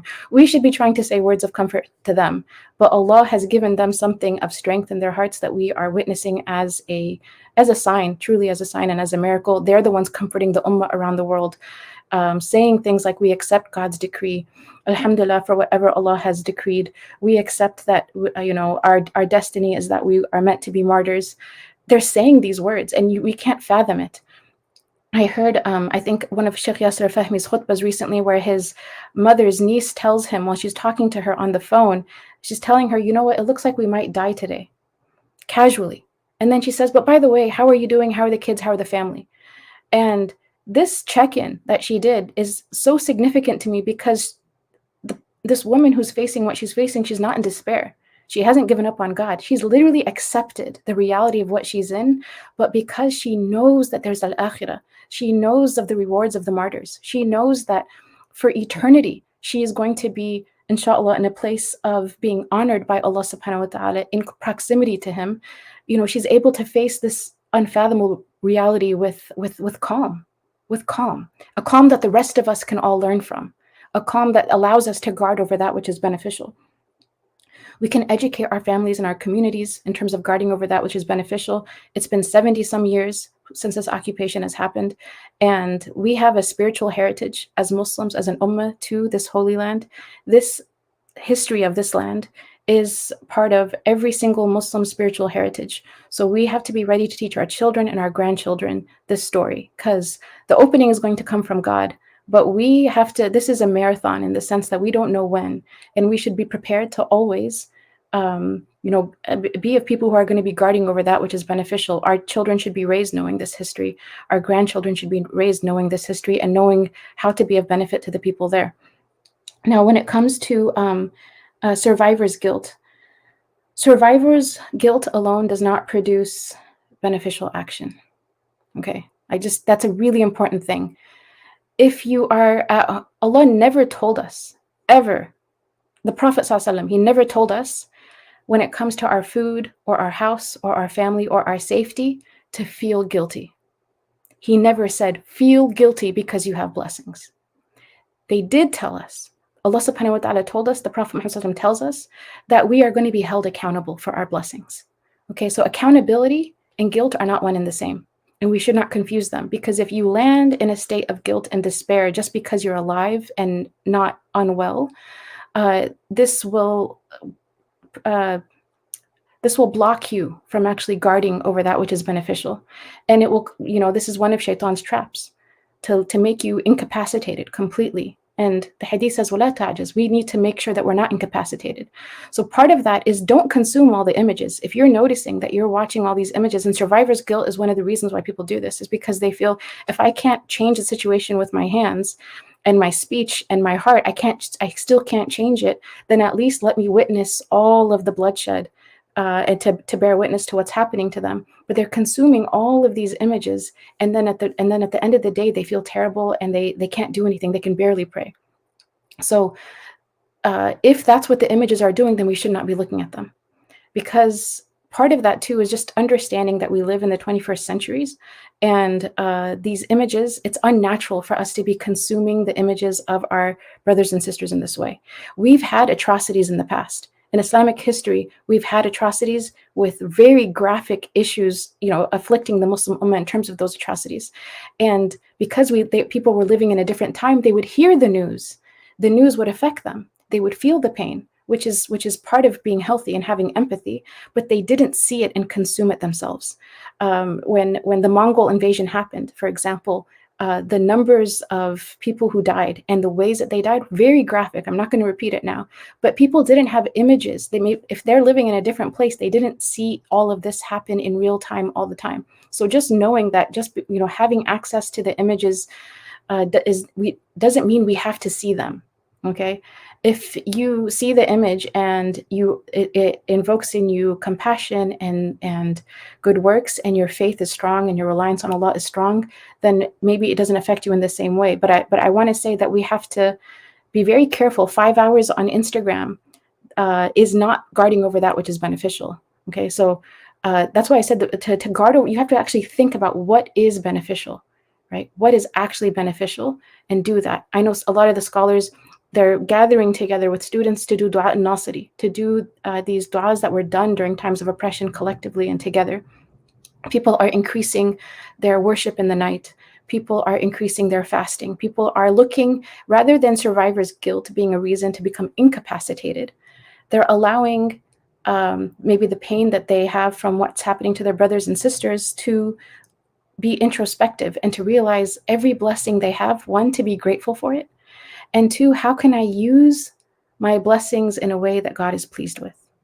How can I use my blessings in a way that God is pleased with? That's how I'm going to guard over that which is beneficial. So if I have time, for example, I'm going to make dua for my brothers and sisters. I'm going to work on myself also, in the sense of there's ghafla, which is complete negligence of God, which I need to eradicate from my life as much as possible. I also need to get rid of israf, which is waste, right? One of the signs of Yawm al-Qiyamah is actually when people are competing with each other in making tall buildings. It's because of israf. It's because it's literally to show off. And our attachment to wealth and our attachment to competing over wealth and competing in the world of wealth is actually part of what makes us weak as an ummah.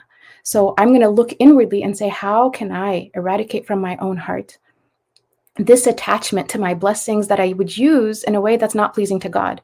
Israf, right? It does, like, being wealthy is not haram, but being extravagant is haram. All right, wastefulness is haram. So I'm going to try to eliminate waste from my life in whatever way I can. And I'm going to try to reappoint all of my blessings again in a way that is pleasing to God.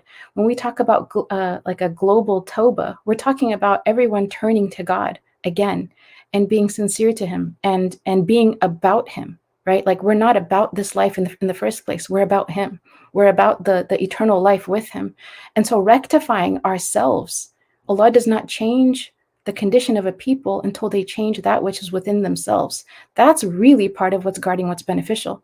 So not despair, not sitting around all day crying.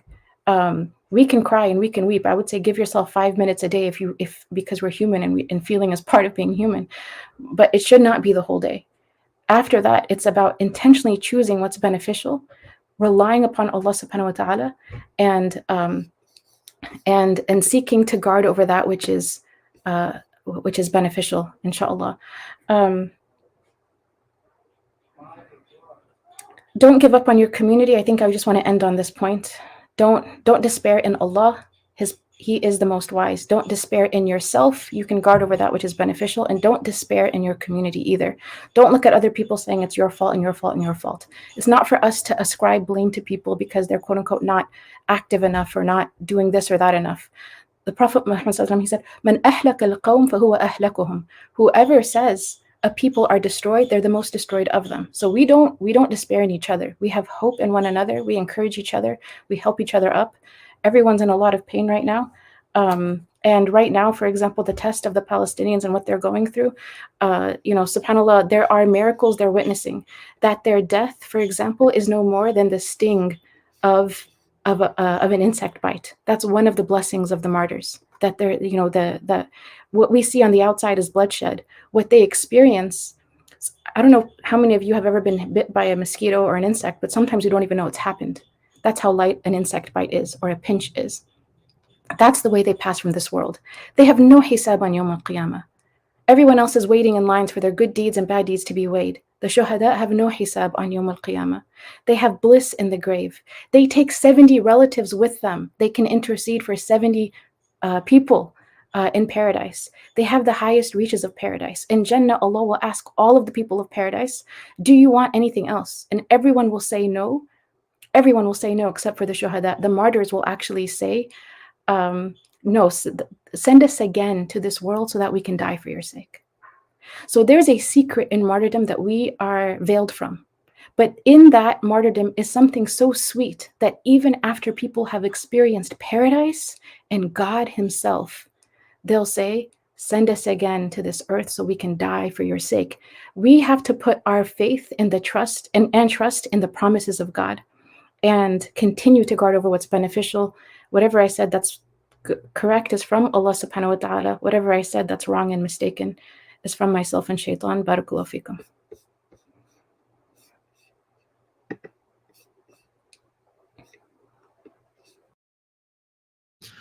Jazakumullah khair to Shaykha Muslema for that beautiful, beautiful talk. MashaAllah. I think it benefited so many people. I'm going to share some of the comments we're getting before we get started with the Q&A. MashaAllah, I feel like so many people needed to hear what Shaykha Muslema just shared. And you can leave your comments in the chat to let us know if you have any questions or just feedback or what your favorite parts of her lesson were, mashallah. Just some people making here dua for Shaykha Muslema, excellent reminders, a beautiful reminder about the both types of the believers. Jasmine, who said, Jazakallah khair, sister, what a beautiful message. I feel so rejuvenated. May Allah bless you and the entire Celebrate Mercy community. Sister Rashida, Allah's promise is ever true. Narjis saying, Jazakallah for uplifting us. We know that some of this that you are saying, and we get weak again by the unfolding events. May Allah bless our scholars for being there for us. We need to be visionaries.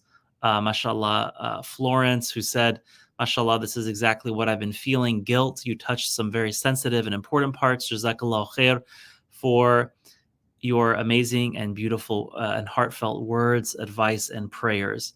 Someone else said, Shaykha Muslema, this was so thorough and needed. I hope to meet you one day, inshallah. Mashallah. And more comments coming in as well, and more questions. Subhanallah. But we can start with the first question. I did want to also mention, Shaykha Muslema talked about the virtues of, that land and, of course, of Masjid al-Aqsa.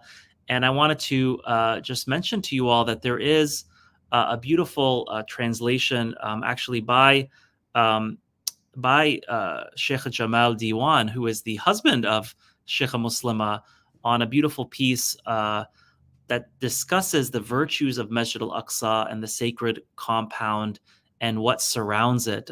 This is a really, really good and important publication that you can read. It is a PDF that you can read. And this is just one document that I would highly recommend that everyone try to read, inshallah. I'm going to post the link here in the chat, but I just want to highlight this particular piece right here.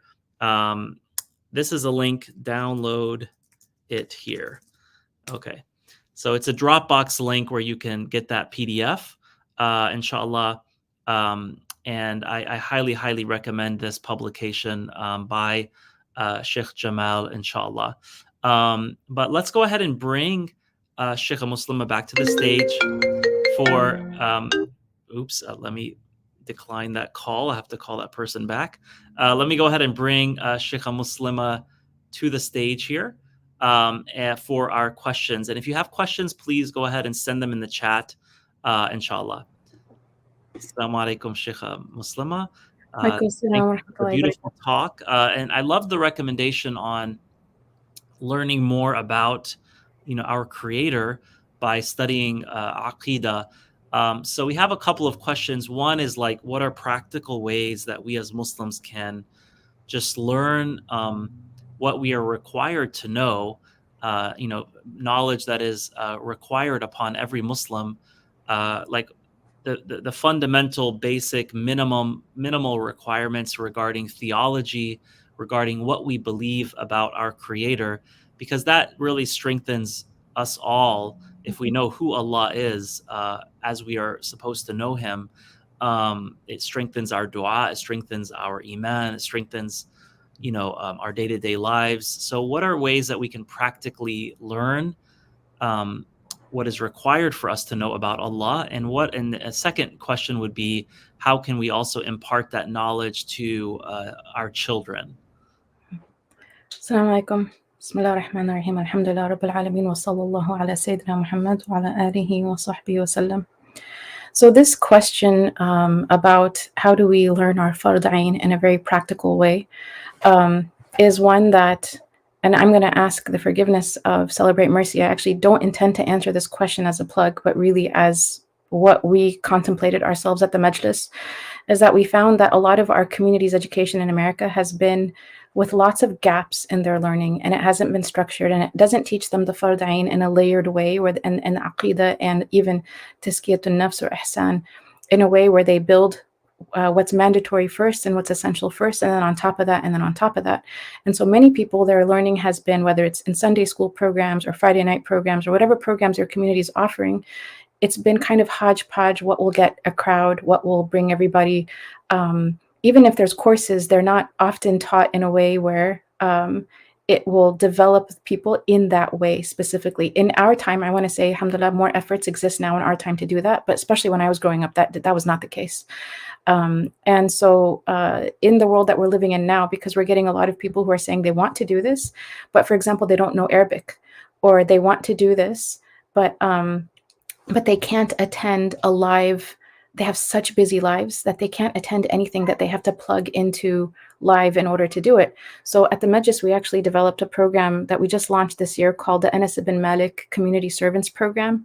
And it's a 2-year seminary that is basically, it's at your own pace. So what that means is you have these 4 semesters and you have the classes, but each video, you watch it. It's a pre-recorded video. And the next one uploads after you have finished the previous one. And we actually go through the Fard Ain. And there's an intro Aqidah course in the very first semester taught by Sheikh Fuad al-Jawhari. And I just have to emphasize this about Aqidah. I've taken Aqidah courses my whole life, you could say. Like, I remember taking it when I was younger. I remember taking it when I was a little bit older, college age. I remember taking it in Egypt. I remember taking it more than once. But when did it actually like kind of come together for me is when I took it with our own teacher at the Majlis, Shaykh Fuad al-Jawhari. MashaAllah, he's a theologian. Like, that's what he actually is this is what he's been studying for 20 years. So sometimes a subject matter may feel opaque to us or obscure, or like we can't access it. But sometimes if you find a really good teacher, all of a sudden, all of that learning that you kind of felt like I didn't know where to put that or how to place that, if you have a good teacher, sometimes they really help to put everything where it's supposed to be, and then create a process by which you understand. So alhamdulillah, like that's one of the things that I was able to benefit a lot is in terms of taking Sheikh Fuad's his teachings and his classes in Aqidah, which is all, you can find that for free on our YouTube page on playlists, different Aqidah courses, but he also teaches it in a very systematic way for the purposes of learning your Fard Ain through the Anas ibn Malik Community Servants Program, which is our 2-year seminary. Now, again, it's in English. You don't need to know Arabic. We're using classical texts, but we do the translating. And then the other aspect of it is it's at your own pace. So there's no way you can actually fail the program. If you finish, the fastest you can finish is 2 years. If you take longer, that's fine.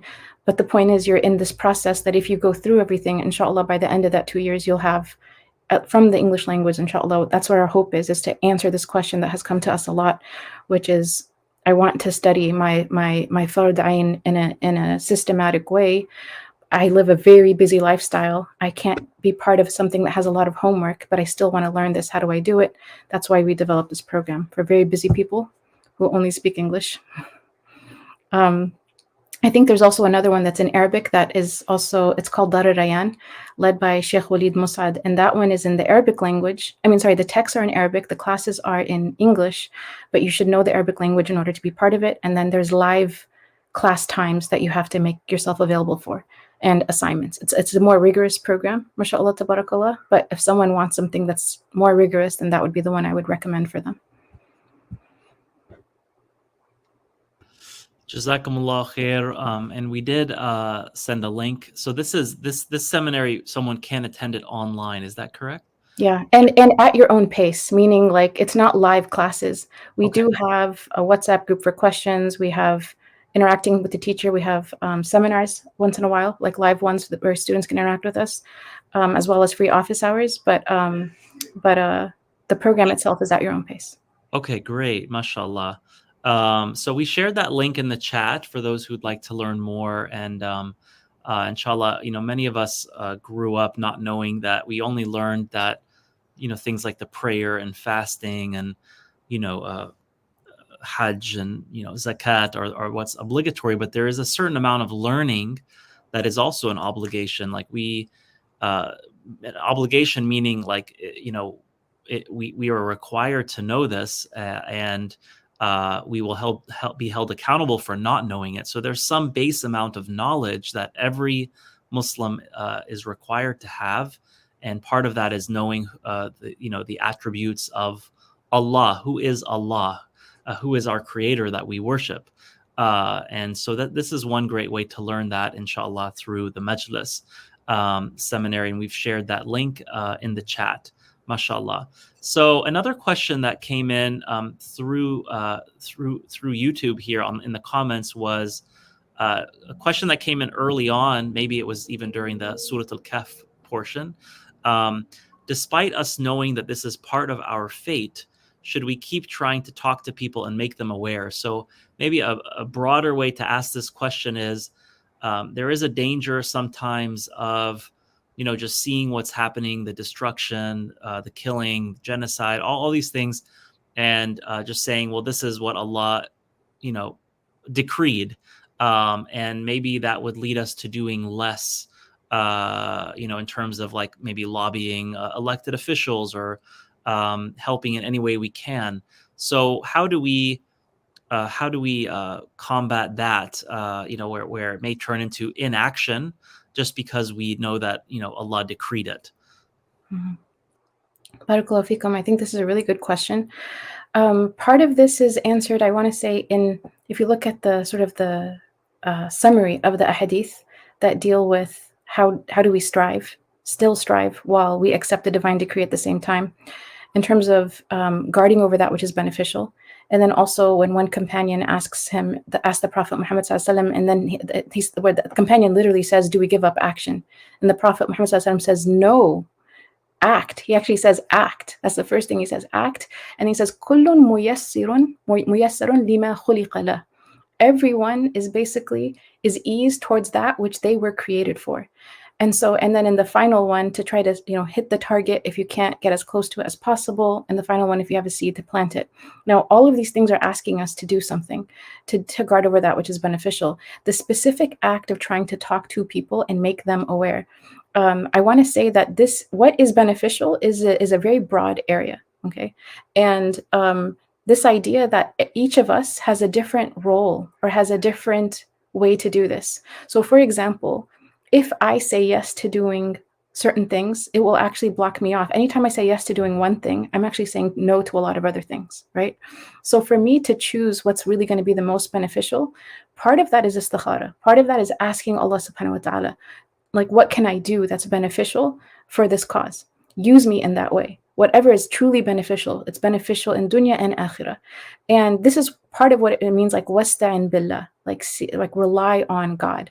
On certain people, it may be that their role, what is muyassarun lahum, what is made easy for them, is that they have inroads in politics and they can get a vote to create a ceasefire, or that they can rally our community to actually send in the letters to get the ceasefire. So that's what is their role.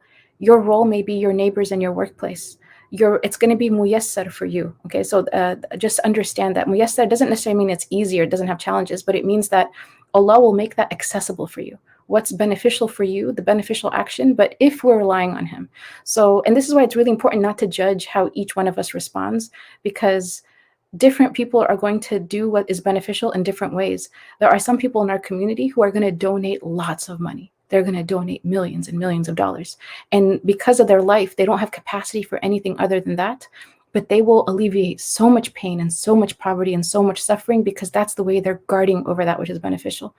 For others, it's going to be other things. So I just want to say that if we do this in a way where we're actually even seeking what we're going to do from Allah, right? So, and know that there's different opinions within the scholars, within what's beneficial and what's not, what's more beneficial. Amongst activists, there's just differences of opinion. Amongst scholars, there's differences of opinion. So it's an issue. You can say it's an ijtihadi issue. And for each one of us, though, just to know that Allah has a plan for you in your own life, and we seek from Allah Himself, what can I do that's truly beneficial? Scholars have taught us that if you are thinking about doing something in general, and the benefits and the harms are the same, one does not outweigh the other, you actually don't do that. But if you are thinking of doing something, and when you evaluate it, you say the benefits of doing this is more than the harms of doing that, then after praying istikhara, your heart is comfortable with it, and that's what you observe, in your own observation of that, then you go for it. So So there are things that someone may say that's not beneficial at all, but you prayed istikhara about that. You asked Allah himself, and you examined it, and you found, and maybe you consulted with people as well, because that's part of shura. As part of istikhara is the shura. And what your judgment was is that this is more beneficial than not doing it, and that the benefit in this outweighs the harm. I've prayed my istikhara, and I'm relying on God for what I'm going to do, and now I'm going to do it with the intention that this is in front of God, my act of worship of guarding over what's beneficial. If we do like anything and everything that comes our way in a state of despair, that's very different. We will exhaust ourselves. We're going to exhaust everyone else too. Okay, just whatever it is, anything, because there's no intentionality, direction, focus, and rootedness with God when we do that. It has to be rooted. When we do that, we have capacity. This occupation has been more than 70 years. We have to be prepared for more than that, right? We have to be prepared for the long haul. And so I'm in a marathon. I'm not in 100 yards a dash. And I need to live and refuel my tank with God. I need to take my direction from him. And so that's what my advice would be, inshallah.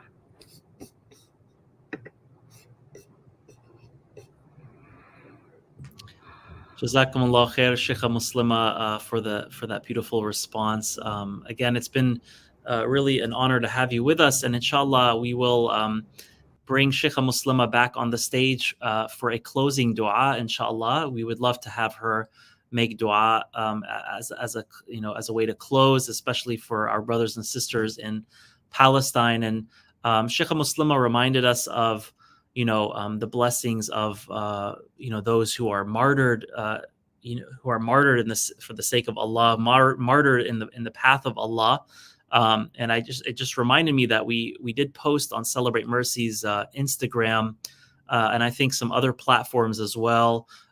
Just today, a post where you can go through and see different the blessings of being a martyr.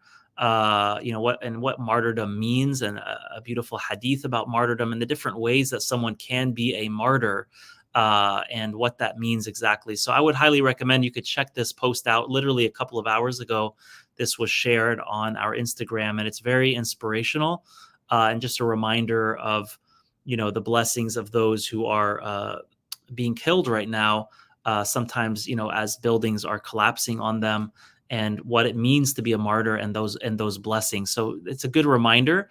I wanted to share that with you all as well.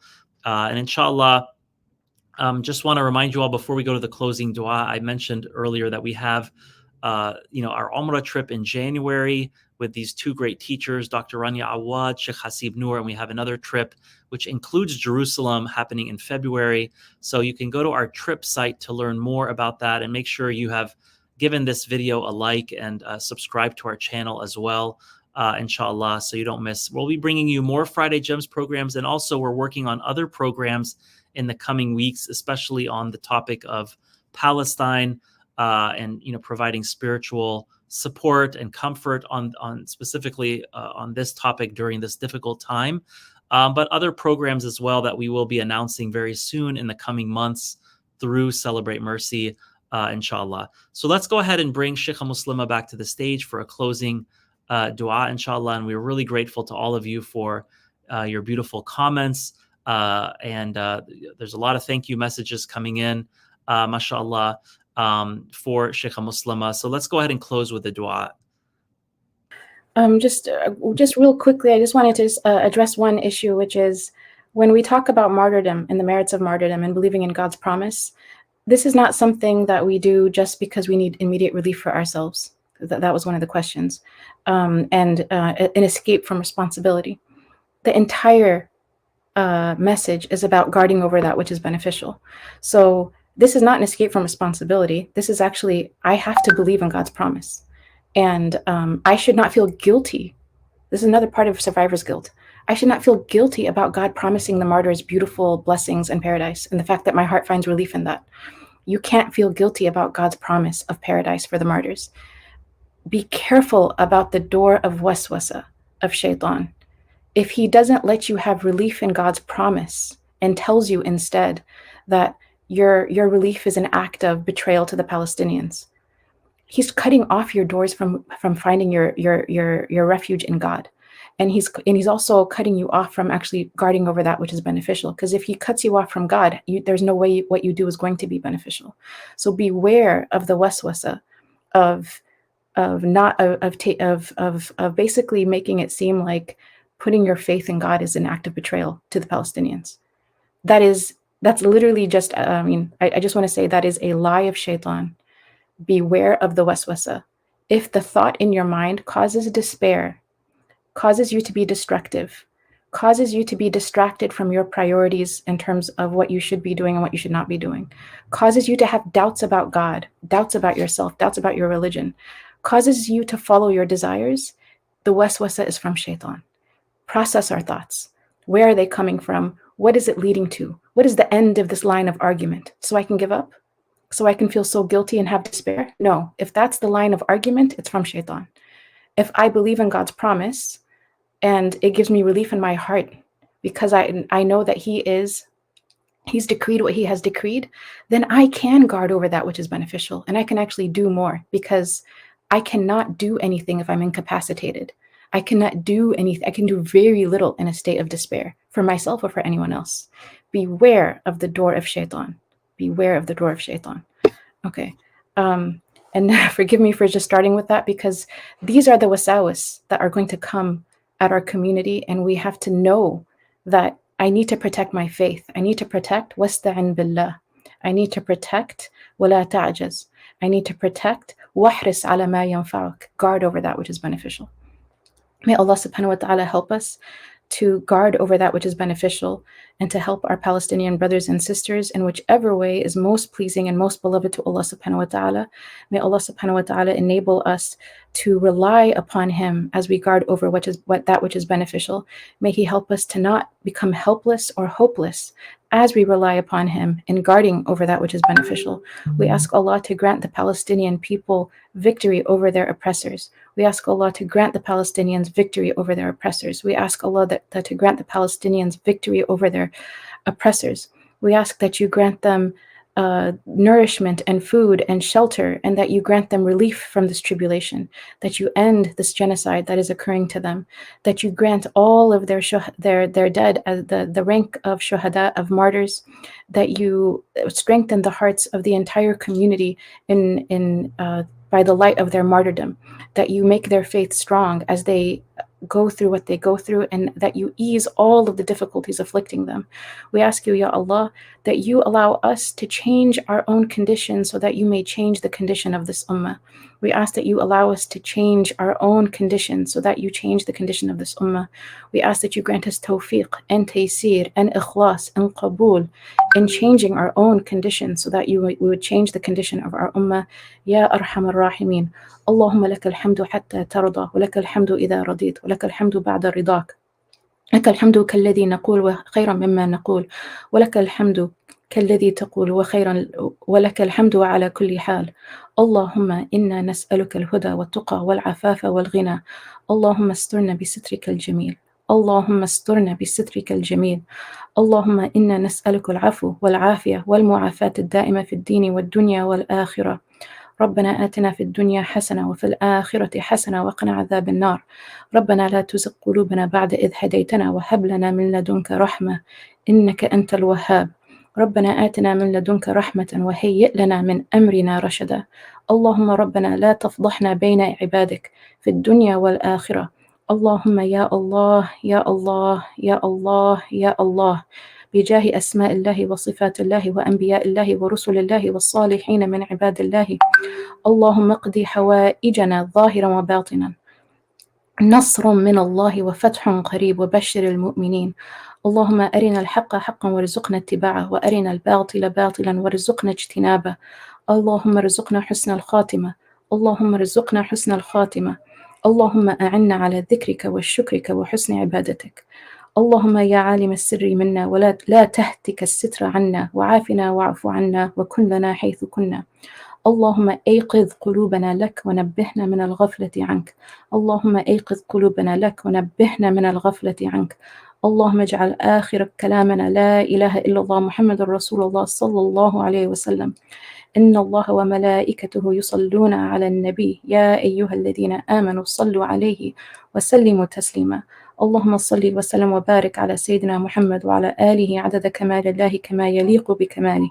سبحان ربك رب العزة عما يصفون وسلام على المرسلين والحمد لله رب العالمين.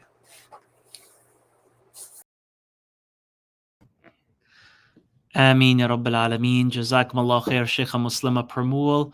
And we are grateful to all of you for tuning in. And Jazakumullah khair to all of the viewers, all the supporters. We'll see you, inshallah, in our next Friday Gems program. And stay tuned as we announce more programming, inshallah, especially on how we can spiritually find comfort and support for our brothers and sisters in Palestine.